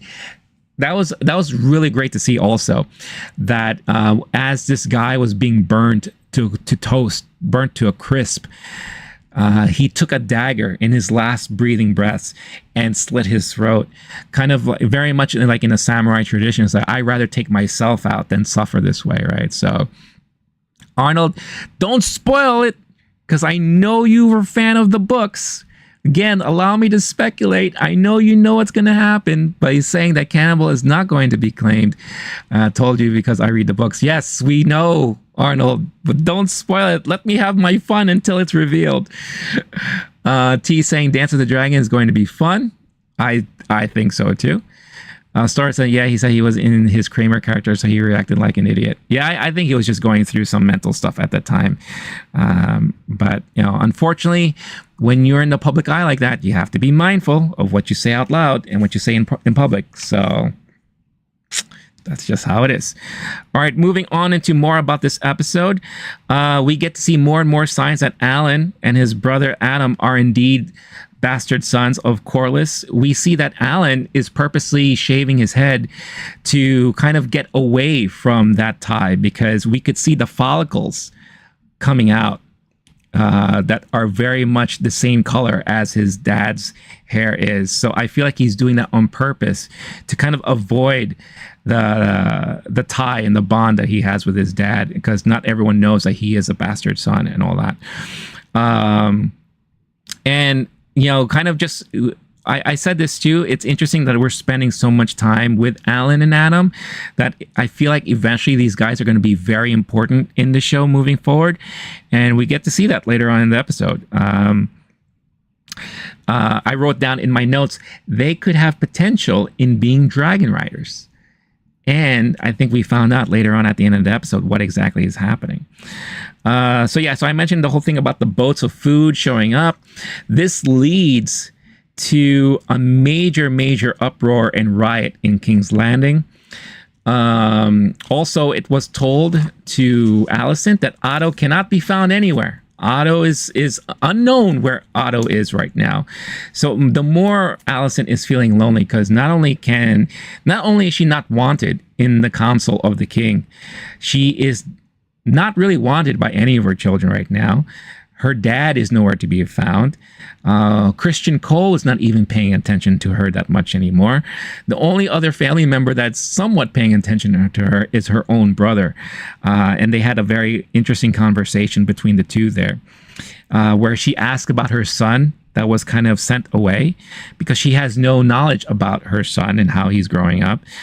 And this is where she kind of asks and kind of, wonders if she is a good mom overall. One of the cool things that one of the small folks said when they were having the food and when they were getting all the food is that she thinks of us even now. And I feel like that's going to be like a battle cry with the small folk. We also see it was a very interesting dynamic and contrast, seeing Alicent with her daughter in this moment of solitude where they're supposed to be able to be free, not being free anymore, and now running through the streets of King's Landing with the small folk opposing her and really angry at her, where just in a couple of episodes ago or 3 episodes ago, they were in mourning for her loss of her child. So you could see how very quickly the tide can turn. So it was very, very interesting to see that, and basically seeing Alicent scared and running for her life with her daughter there. So you hear people chanting, "Long live Queen Rhaenyra, long live Queen Rhaenyra." So I thought that was very, very interesting to see. Then we see Larys. And the guy who plays Larys, I want to pull up his name, because this is probably some of the best acting I've seen this guy do. Let's see here. I want to give proper respect to this guy, because the acting, this guy is acting his ass off in this one particular scene. Let's see, where is he? Where are you, Laris? Let's see, let me just write down Laris House of the Dragon.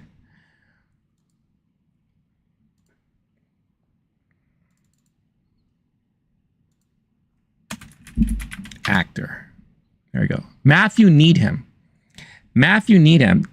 This one particular scene, if he was to ever be nominated for an Emmy, they're probably going to use a clip from this particular scene, because he's sitting down with Aegon. And because he sees Aegon, half the face burnt up, cannot open his one eye, he's going to end up becoming crippled like he is. He's basically trying to relate to him and say, you know, I know how it's like to kind of be looked at, laughed at, questioned. You know, that's why the most important asset that you have right now is your mind, because that's the best way to have people underestimate you. And that's when you're going to attack full on with your decisions and kind of your wits and all that. And you could tell that he's kind of trying to weasel his way into the best eyes of Aegon, so that he could, if Aegon is able to recover and take back the throne, he's going to be able to be in good favor with Aegon and maybe end up becoming the right hand of Aegon himself, right? So he's basically telling Aegon, your life is in danger. You know, basically, if the longer you survive and the longer you live, Aemon will see you as a threat, right? And you could see, like, you know, not only is Aegon suffering, and Larys is purposely keeping away the milk of the poppy from him that will help ease his pain. He's like, this weakens your brain, you know, so you have to try to be strong so that your mind is strong. And you could see, like, in this moment of pain, he's reaching out to Larys and basically asking Larys to help him. And you see Larys, you see his face, and you see, like, there's this little tiny grin there. And he's just like, oh man, I got him. He's like, I got it. You know, so that was very, very interesting to see. We get to see another vision of Daemon and his brother when the brother's wife passed away while giving childbirth. And this was a moment that Daemon was not a part of. He was supposed to be there, but he never showed up. So in a way, he's kind of, you know, facing this past that he's haunted about. And in his own way, he is showing that he is there, and that he really wanted to be there, and kind of gets a chance to finally comfort his brother Viserys, and he apologizes on all that. And this is the first time that we've seen Daemon acknowledge any kind of wrongdoing, you know, where he apologized for not being the brother he should have been. And I feel like that's really, really interesting to see. Plus, I have to say, it was so amazing to see Paddy Considine back. He is such a great actor, and he was so good in the first season. So it was really amazing to see him come back for this episode. And then we find out that, you know, the one of the houses that he's trying to get an alliance with, that was kind of hesitant, that person died, and it turns out that Alice may had something to do with it. So that was very interesting. So you could see like Alice is really helping Daemon there. So that's interesting. We might see more and more of that. It might end up becoming a partnership, very much like what we saw in the original Game of Thrones with that other witch that was kind of helping out, you know, and all. So this, I feel I get the same vibes coming on here. So now we get Sea Smoke, this big, amazing scene with Sea Smoke. And it was alluded to earlier in the episode that Sea Smoke is missing his bond. Like, it sounds like Sea Smoke is lonely too. You know, there's another common thread that is people who are feeling alone. So Sea Smoke is definitely missing the bond with, you know, his previous writer, who we know kind of left and, you know, went into hiding, kind of vacated everything in order for his own safety. So Sea Smoke is now on its own seeking out a writer, seeking out another bond. And who does he seek out? Looks like it's Adam, Alan's brother. So we hear at the end of the episode that Sea Smoke has been seen flying around and with a new rider. So we saw, Rhaenyra very, very interested and curious as to how that happens. But before that, we get to see a very interesting conversation with the White Worm and the Queen. And I knew this was going to happen. I had a strong suspicion that there was going to be some sort of budding romance going on between these two, because she's the only one that sees Rhaenyra as the queen that she should be seen as. She gets all the respect. She gives her all the proper due. She doesn't get any of this from any of her own council, right? We saw her previously smack some dude in the face, a member of her council, because he just keeps saying, oh, well, that was an interesting choice. It didn't work out. I knew it was going to be wrong. Basically saying, bad decision, bad decision, bad decision. You're crazy. You don't know what you're doing. And she's been getting that this whole time. But she never has gotten this from her. And Sonoya Mizuno has been doing an excellent job in her role here. And she constantly says that, I see you as very steadfast. You are the person that's going to bring a lot of balance to the throne. And this is what we're currently missing right now. And that's why I follow you. And that's why everyone else will follow you, because you do have that in you. And because of that, one hug turned into a big smooch fest. And it's going to be interesting to see what's going to happen from there. And that's one thing that I do know was not in the books, right? That's something that they actually improvised for the show. So that's going to be interesting to see. And then, of course, they were interrupted with the news that Sea Smoke has a new writer. And I think because of this, that's making Rhaenyra very confident that the tide could be turning in her favor, because that means she has another dragon rider at her side. But who is this mysterious dragon rider? Because she doesn't know yet. And it looks like that's what we're going to get in the next episode. And will there be an allegiance? Will there be an alliance with Adam and the Blacks, Team Black? I guess we will see. We will see what happened. What will happen with Corlys and Alan? We don't know. There's a lot to be said and a lot to be seen here. So I love this episode. I would give this episode 4 out of 5 stars on the letterbox scale. Again, you see the politics happening. You see the propaganda. You see the chess pieces moving. Not every episode has to be battles and wars, even though those are fantastic. But the one thing that's always been fascinating about Game of Thrones is the politics. And it's so fun to see it all being played out here. We're seeing how things are changing in just episodes. Previous episodes, the small folk were mourning the death of Alicent's grandson, I should say, the queen's son, right? And then literally episodes later, they're now against her, calling her the queen of fish, because that's all they ever eat. There's not enough food out in the streets. So yeah, it's this season is doing a great job so far, and it's making me very excited to see what's going to come next. So only 2 more episodes left. That's it. Only 8 episodes in total. And if you saw that the new trailer for the remainder of the season, they keep harping on that too. 2 episodes left. 2 episodes left. House of the Dragon. Let's go. So yeah. So I love this episode. I thought it was great. Let me know what your thoughts are of this episode in the comments. Would love to hear it, and would love to hear if you guys are enjoying the season so far. Okay, back to the vertical chat. Arnold saying, bro, you could see it in the trailer that he going to claim Vermitor.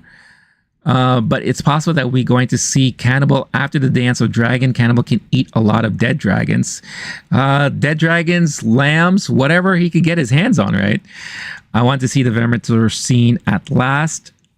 So Arnold is super excited for more dragon action. Dragon action. Let's get it.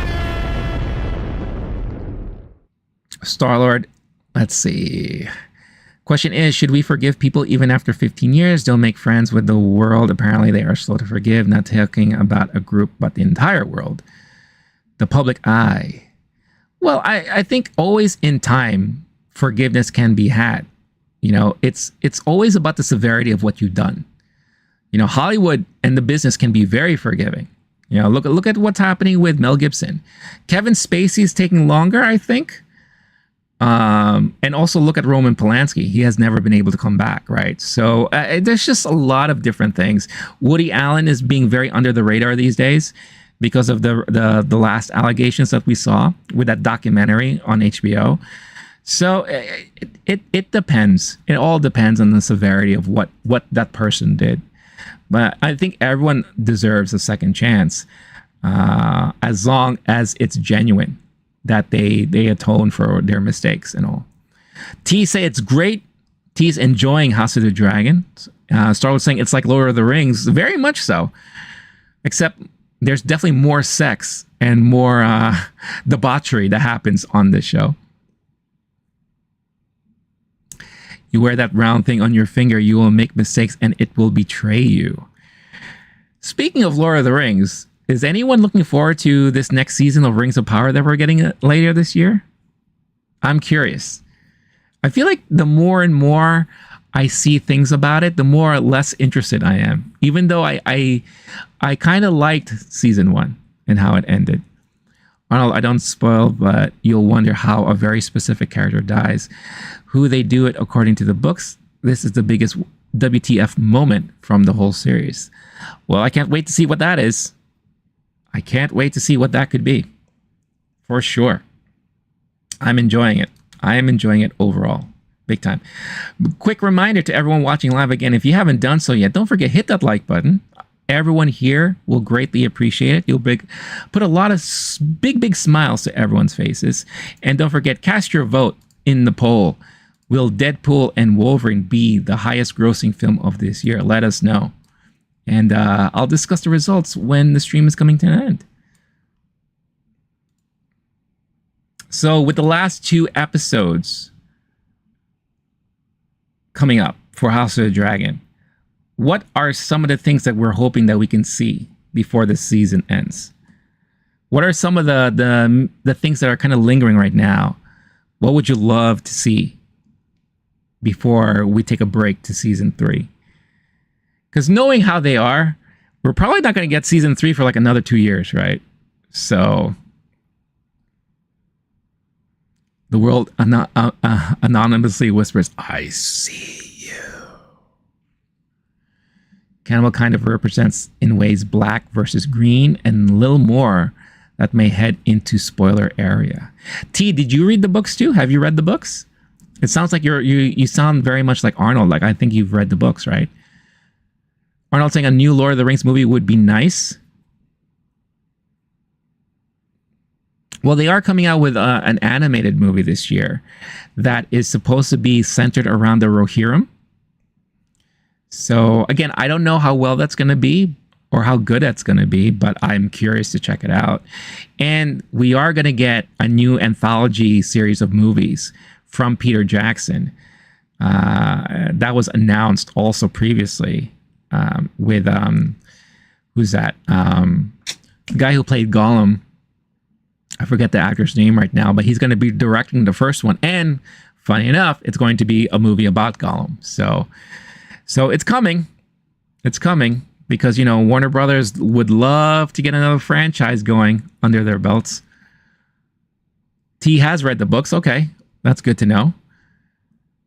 Starlord not talking about House of Dragon. I don't like House of Dragons. We already have House of Many Dragons.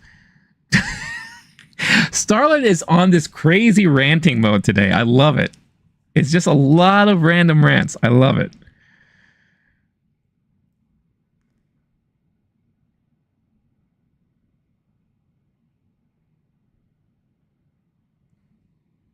Give me 1 second, guys. I am just checking my phone to make sure that the world around us isn't burning up.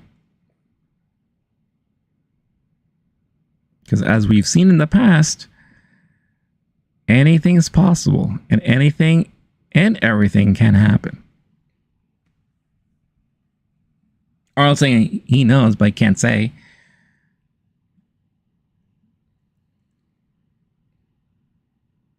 Arnold would love to say so many things, but he can't. Yeah.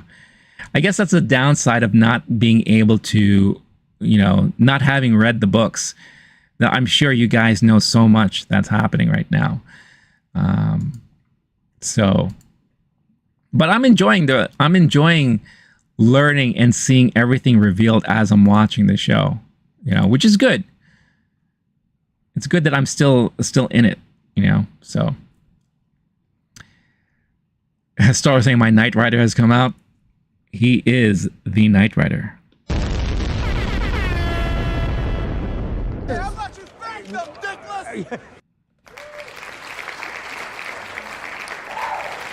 Oh shoot, I didn't mean to hit that twice, sorry.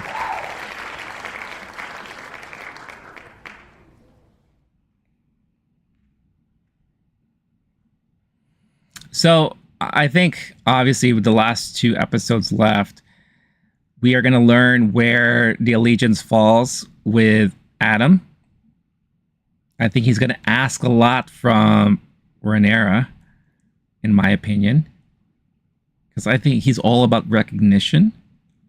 That's what it looks like. That's why he keeps pushing Adam to, own who you are, own who your father is, right? And I think Adam is going to do a lot of that, possibly. I'm just, at the end of the day, I'm very curious as to what cliffhanger we're going to be left with.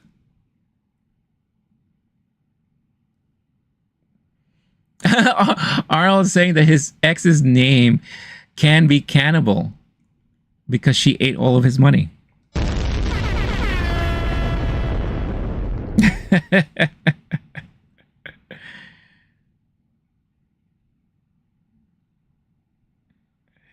Star-Lord saying, play it how you want it. I will say it how it is. Any way you want it, that's the way you need it. Any way you want it.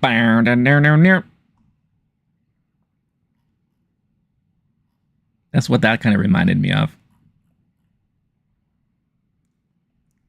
One of the funny moments from Caddyshack, when they're all just start breaking out. It's like, Rodney Dangerfield's like, let's dance. Oh, Jester's back.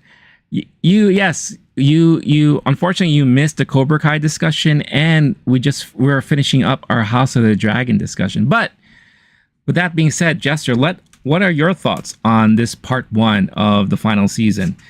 What did you think about it? Like, what stood out to you?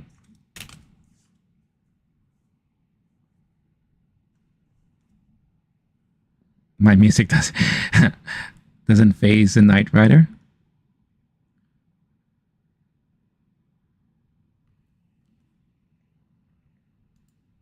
I want to remove the spoiler label now off of the stream, since we're pretty much done speaking about House of the Dragon there.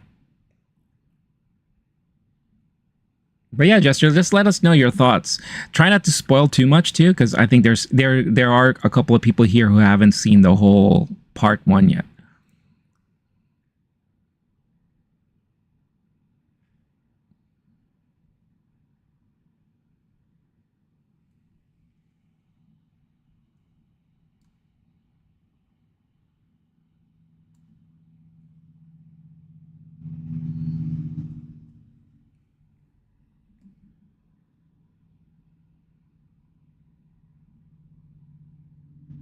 Okay, just a heads up, everyone. Jester, not your fault at all. There is a spoiler in his comments, so I'm not going to read it out loud. I'm just going to say that he likes Peyton's acting, which I agree. This is probably like the strongest acting I've seen her do throughout the entire season. Very filled with emotion, very, very filled with heartache, very, very, very important. But Jester also said that not happy with the Kree storyline, and I agree too. I think that's some of the downside of this part 1, where this guy just doesn't seem to go away, and it's almost unbelievable how he keeps finding his way back into things, It's also I love this one part, and this is not going to be much of a spoiler, but the creators of this show are huge Star Wars fans, and you can tell in every season there's like a major Star Wars reference, right? This one, there's such a blaring reference to Empire Strikes Back and the trial that Luke had to go on for himself. We see Kreese going through the same thing, which is just so fascinating to me. But I do agree, the Kreese storyline is probably the weakest thing right now with this part one. I also love, and this is something I mentioned before, my speculation is that what they found out about Miyagi is going to explain and tie into why in the new movie coming out next year, Daniel and Jackie Chan are teaming up, you know, because of something that Miyagi may have done when he went to China, I think. Start saying, I must calm myself, do not center around my anxieties. Sun is warm, grass is green. Arnold saying, House of Dragon, NC. My name is Jeff. Kevin Davis is here. What's going on, Kevin? Twister's box office total run prediction, 250 to 350. Also says Deadpool and Wolverine domestic box office debut, 180 to 200 million. So yeah, so let's talk about that. So I think their domestic debut is going to be 120, I think. 120, 130.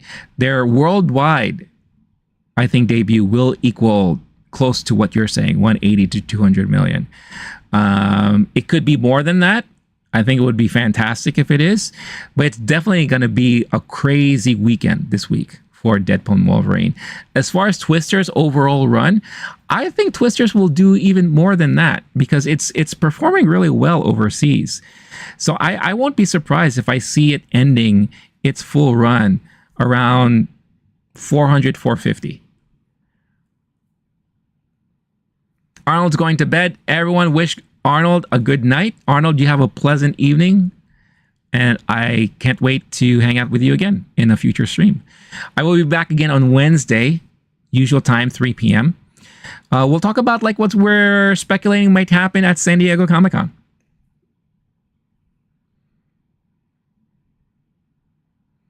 Oh crap, are we about to get Jackie Chan in Cobra Kai? I think we are not going to get him on Cobra Kai, but it's going to lead into the movie, I think.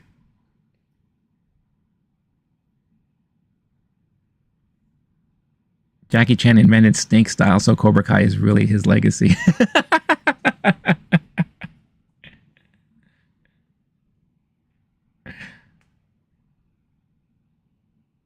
That's pretty funny.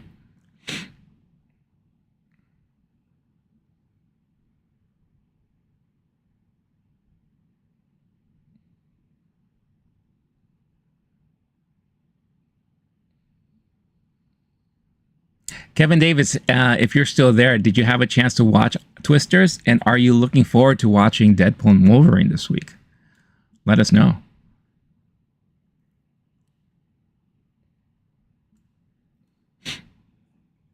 Also, one last reminder to everybody, please don't forget, hit that like button.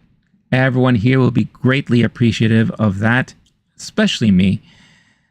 And don't forget, cast your vote in the poll before we end things, before the stream ends. I'll be on for like another 10 minutes before I head on out for the day. So let me know what else you guys want to talk about, or if you have any other comments on everything that we talked about today.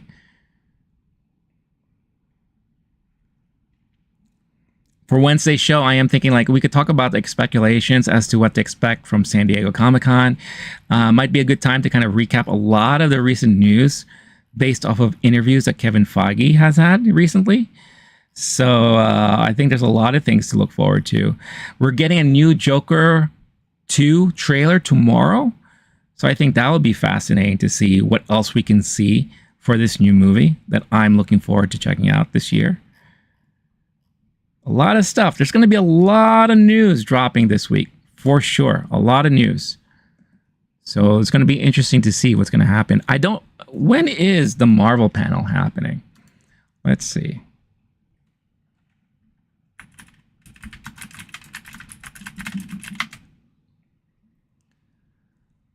So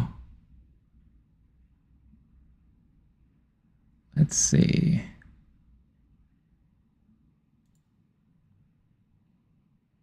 I'm looking up the schedule for Hall H at San Diego Comic-Con. On Thursday, they're going to have a panel for their new video game Rivals, Marvel Rivals. And then also on Thursday at night, they're having the Ultimate Deadpool and Wolverine Celebration of Life panel, which is going to be interesting. Friday. Friday at 3 p.m. Pacific Standard Time is going to be when the Marvel Fanfare will happen with Kevin Feige. That's going to talk more about Marvel Comics, but afterwards, there's going to be a Marvel... Oh, I'm sorry. What is Marvel Fanfare? What does that even mean? I think they're talking more about comics during that one.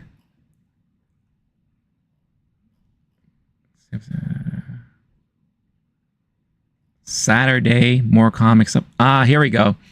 So the main Marvel Studios presentation, that's going to talk about the movies, the TV shows, all that is happening on Saturday at 6 p.m. PST. So that's when I think a lot of the news is going to really drop from the Marvel side of things.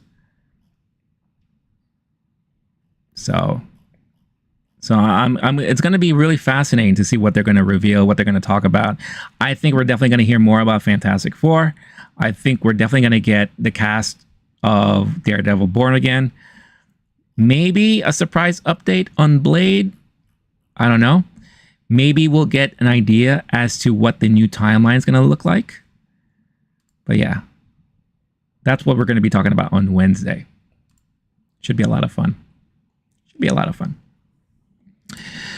Star-Lord, also Eagle Fang is his legacy because of Snake in the Eagle Shadow.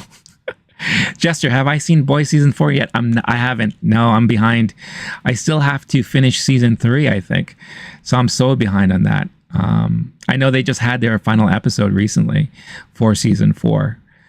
Jester, did you watch it? What did you think of it? T-Sane Cap trailer was not that great. I haven't seen it yet, believe it or not. I'm so behind on my trailers. But I have heard mixed things about it. Star saying Johnny Lawrence drinking habits is his legacy because of Drunken Master. Oh boy. Here we go. Star-Lord full-on Knight Rider mode once again. Kevin Davis, San Diego Comic-Con prediction, Captain America 4 cast come out on stage, Thunderbolts teaser trailer, Fantastic Four cast announcement, Blade 4 going to get delayed again, Avengers 5 cast will be announced, Marvel Studios focus still going to be TV shows on Disney Plus, upcoming series, Agatha All Along, Daredevil Born Again, Ironheart, Wonder Man, and Nova. A lot of predictions there, Kevin Davis, from you. I don't necessarily disagree with some of that stuff, but I think they're going to shy away from saying that they're going to focus so much on TV. I think you're going to be seeing them focus more on the movies, to be honest, because I think they need that.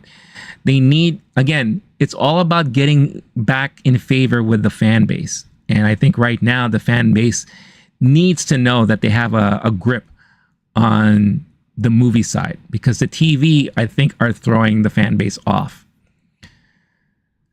Geek Ledger said, I'm so hyped for Comic-Con between potential Marvel announcements, more sneak peeks of DC's Absolute Universe, maybe a trailer for What If Season 3, and Creature Commandos. I would love to see a trailer for Creature Commandos coming out.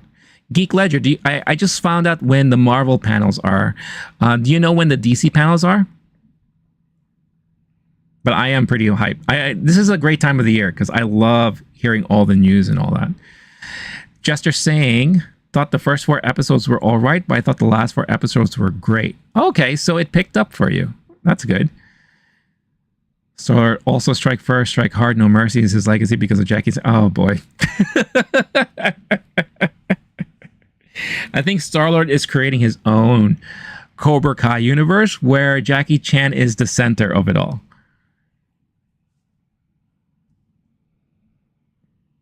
Geek Ledger says, saw it on the DC's website. Let's see. Let's check it out. DC panel schedule for SDCC. All right. Let's see. DC is back. So Absolute Panel is going to be on Thursday. Let's see. They're doing a special Harley Quinn and Kite Man panel on Friday. Adventures of Superman on Saturday. Superman and Lois also on Saturday. Let's see.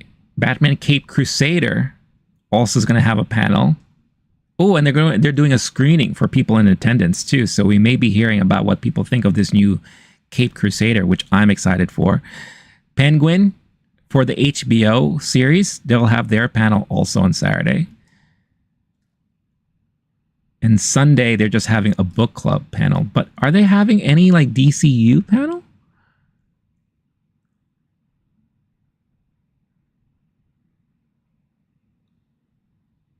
Let's see.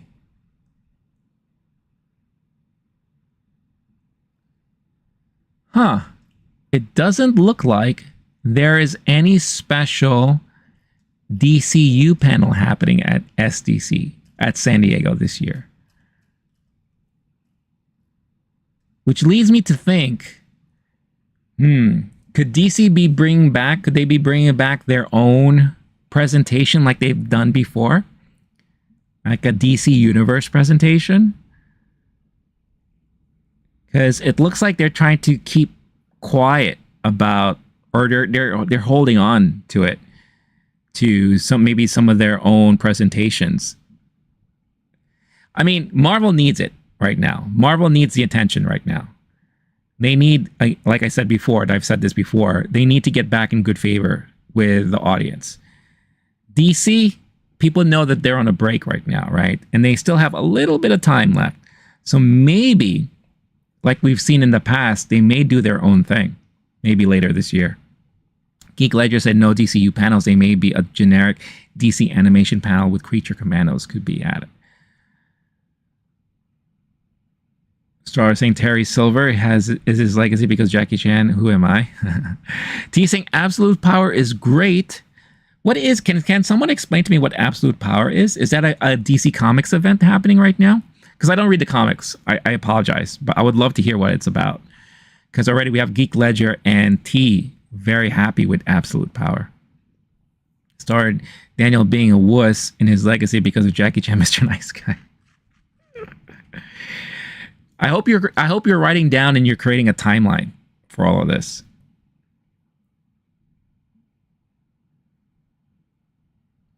Geek Ledger saying, I'm really excited for DC's Absolute Universe. I know they've tried twice before with a modernized reboot universe like Marvel's Ultimate Universe. Oh, is that what's happening with Absolute Power? Are they doing like another New 52 kind of thing?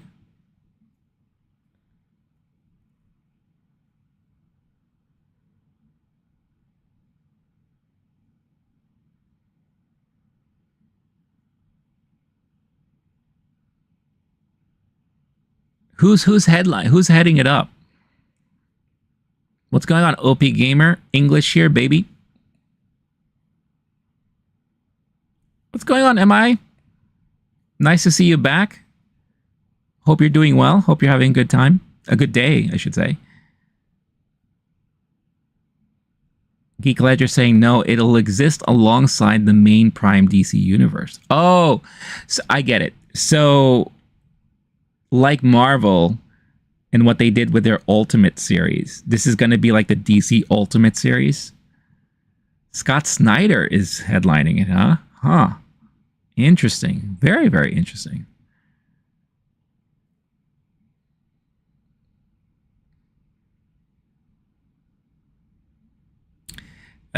OP, no one wants to play your game.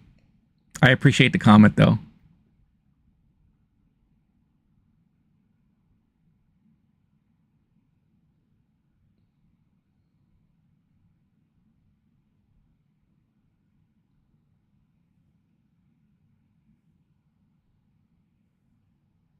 Am I saying Monday is never a good day Not at work anyway. Oh, well, isn't that always how Mondays are?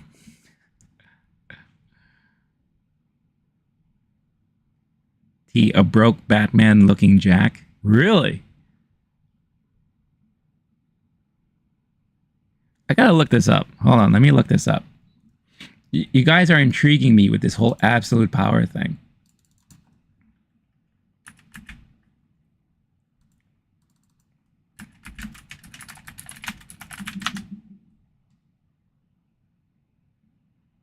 All right, let's see here. Absolute Power is a 2024 American comic book crossover storyline published by DC Comics, part of Dawn of DC Initiative, main limited series written by Mark Waid and Dan Mora. The event takes place in the aftermath of House of Brainiac.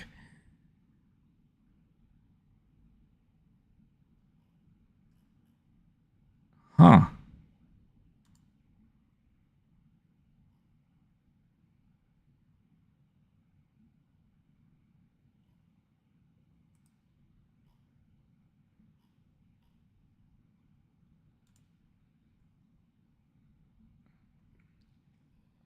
I'm just reading some of the information here. Premise: to neutralize the ability every metahuman around the world, Amanda Waller recruits Failsafe and the Brainiac Queen into the Suicide Squad, beginning a campaign of hate and fear over people. In response, the Justice League and the remaining heroes form a resistance. Huh.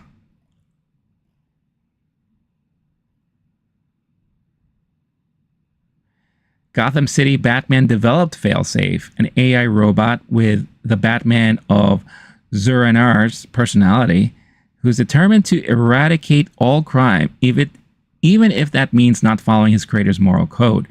He created his own army of Amazos to achieve his goal. He was defeated by Batman and his family, but Waller took Failsafe's body. Huh.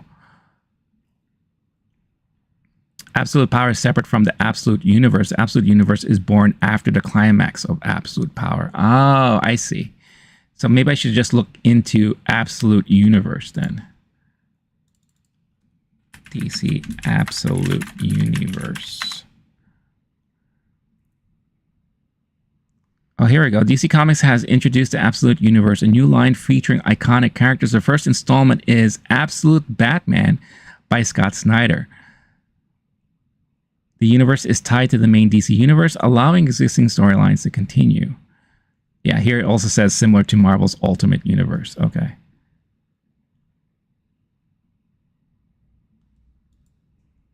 Here we go. DC's new Absolute Universe introduces down and out versions of Batman, Superman, and Wonder Woman. Oh, wow.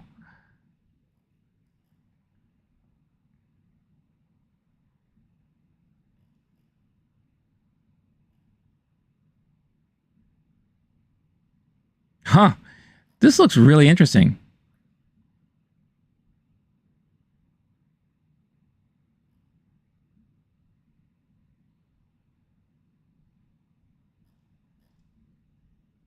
Are they going... again, I don't know much about this, but are they going to try to keep this separate?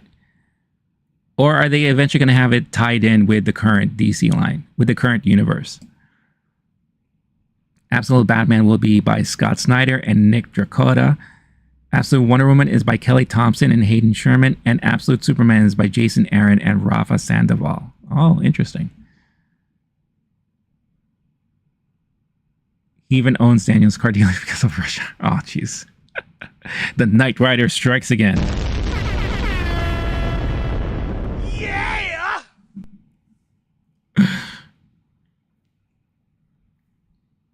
It will remain separate, but occasionally cross over for multiverse events. Got it. Okay.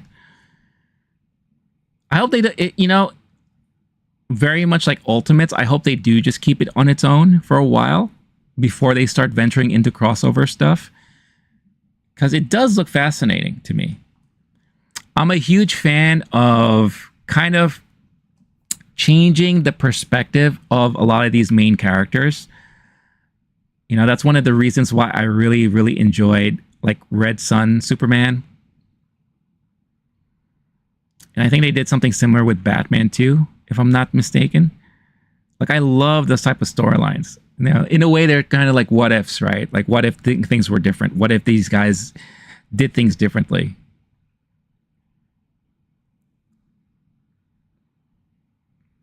Geek Ledger saying, basically, Scott Snyder said it's based on the idea that the main DC universe was created by the sheer existence of Superman, and the DC universe wouldn't exist without Superman. So he's the one thing that like binds all of this together. Meanwhile, the absolute universe is based on Darkseid, and the universe is created when Darkseid energy is released into the multiverse. Huh. Fascinating. All right.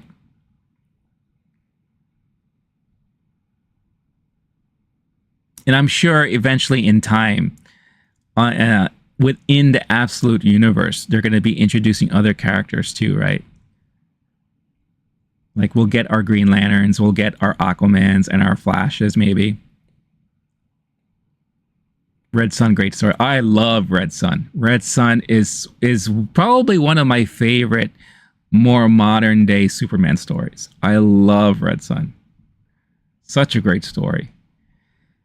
The last thing I read on the DC related was Batman 89. Was it 89?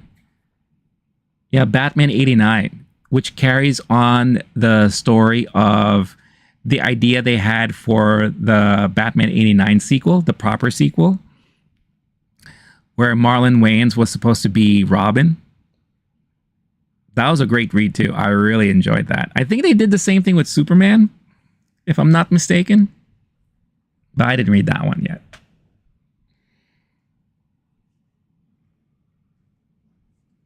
Started saying the Karate Kid should thank him, Dickless. Why don't you? How about you thank them, Dickless?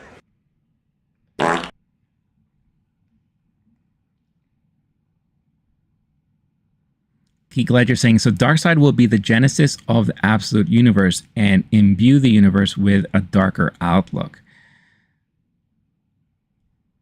So basically, it's like having Zack Snyder direct his movies, right?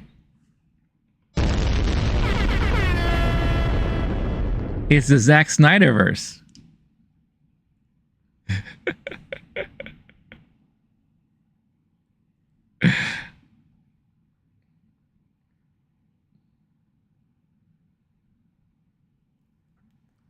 T saying, I'm getting a Viking Deathstroke.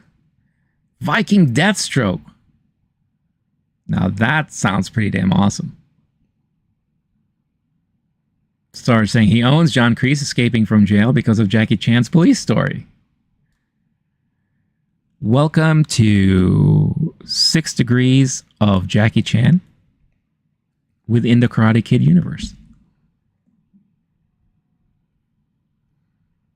Basically, it asked the question, what if DC heroes didn't have the things that made them heroes? What would they be without that? If that was the tagline, or maybe that is, you just sold me.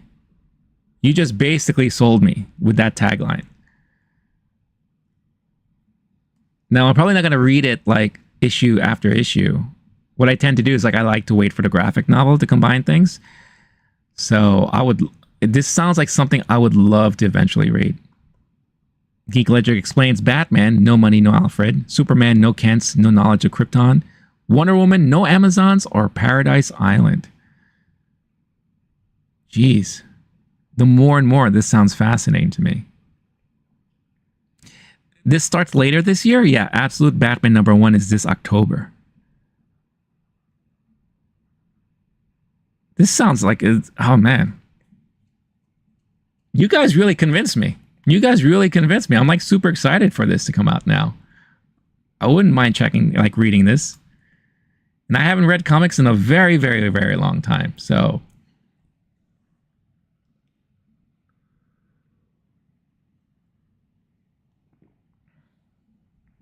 to me, this all sounds extremely fascinating.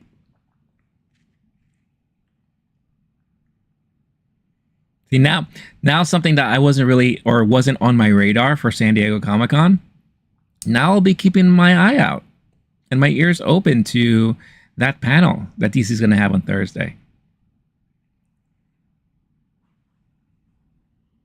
Because that, for me, that looks like that's going to be a ton of fun.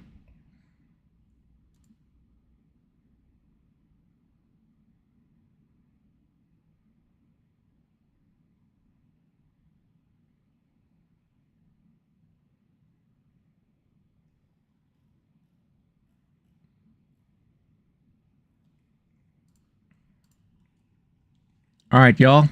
I'm gonna, let's say 5 more minutes. So anything else you want to say or talk about, let me know now. I guess now is a great time to end the polls. So I'm going to do that right now, and let's recap what everyone thinks. And I think everyone's basically within the same mindset and within alignment with each other. Where, let's see, let's just wait for things to refresh. Star-Lord saying, head out, eat soon, starving. Jackie Chan has drained his energy, everybody. Star-Lord, you know it's always a pleasure having you here. Glad to spend the Monday with you, a bit, at least a bit of it with you. Hope you have a good meal. Enjoy your food and enjoy the rest of your day.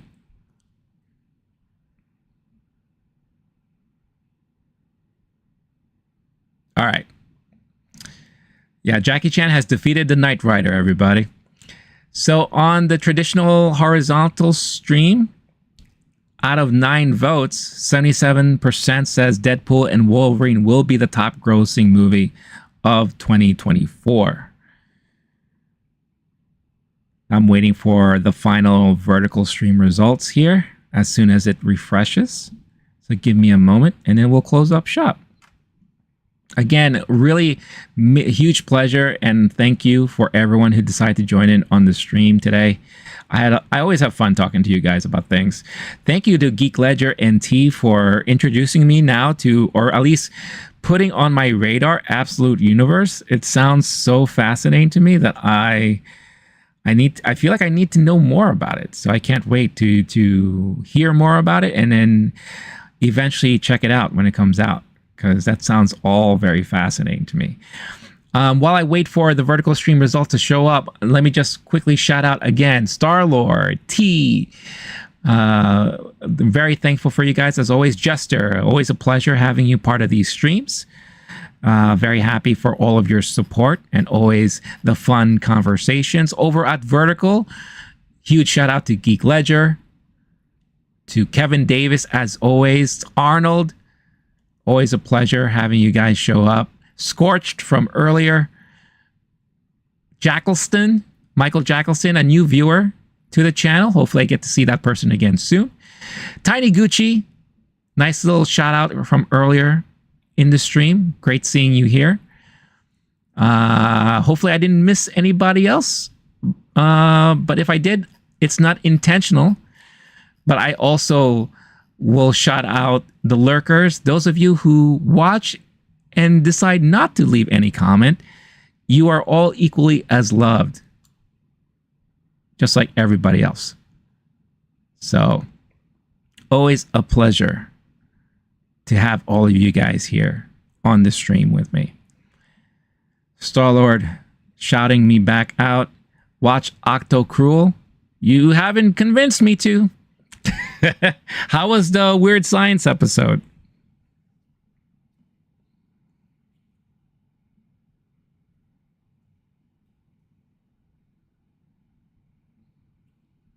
Hopefully Sarah can let me know that before he goes out and grabs some food.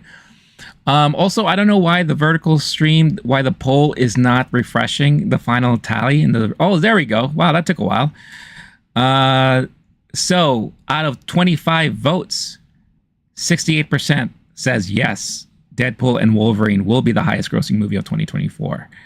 So yeah, I think we're all in agreement that that's going to be a major, major movie this year. And I can't wait to see the results. I can't wait to see it. I can't believe that this is the week we're finally going to get to see this movie. So Thursday is going to be very exciting for me. Geek Ledger, no need to apologize. I'm wrapping things up, so I just shouting out to everybody and thanking everyone for joining in. And my dad saying, is that the Weird Science TV series with the woman from Kingpin in it? Remember that series? It only lasted a season, but I can't believe they tried to make that into a TV series. So bizarre. But no, apparently this channel that Star-Lord watches, they're younger, I guess, and they react to things that they watch for the first time. And the last episode they uploaded, they were reacting to the original 80s movies that they have watched for the first time. So that's what Star-Lord was referencing. But my God, remember that show? Oh my gosh. I feel like I kind of want to watch it now, just to remind myself of how bad it was. Geek Ledger said, anyway, I'm probably going to pick up the first issue of all 3 Absolute runs. And if they grab me, I'll keep picking them up. Also, did I watch Reverse Flash Scene? Oh, I haven't yet. Thank you for reminding me about that. I'm going to... I know you were talking about that last time.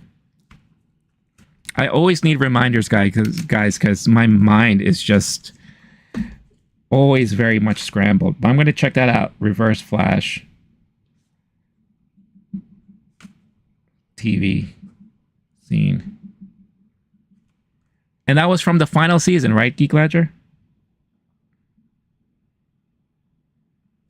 I do want to check that out because it does sound interesting to me. Vanessa Angel, yes, that's correct.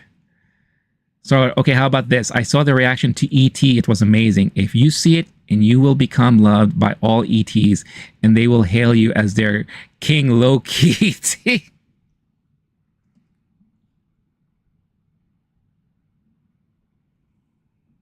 Wow.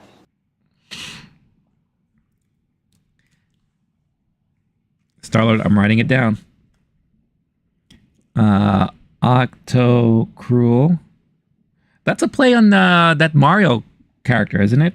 Isn't Octo Cruel a Mario villain? Like a Mario character? E.T. reaction. Season 8 for The Flash. All right.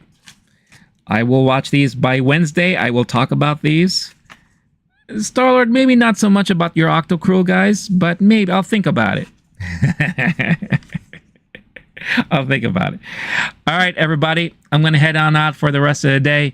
Enjoy your days. Have a wonderful evening. Wonderful day. I will see you guys again on Wednesday, 3 p.m. Eastern Time. We'll talk more about our speculations and expectations of San Diego Comic-Con.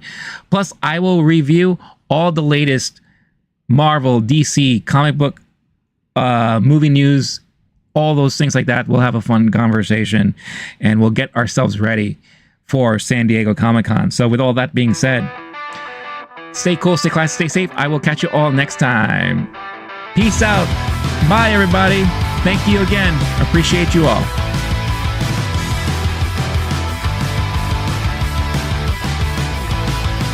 Season 8, Episode 19.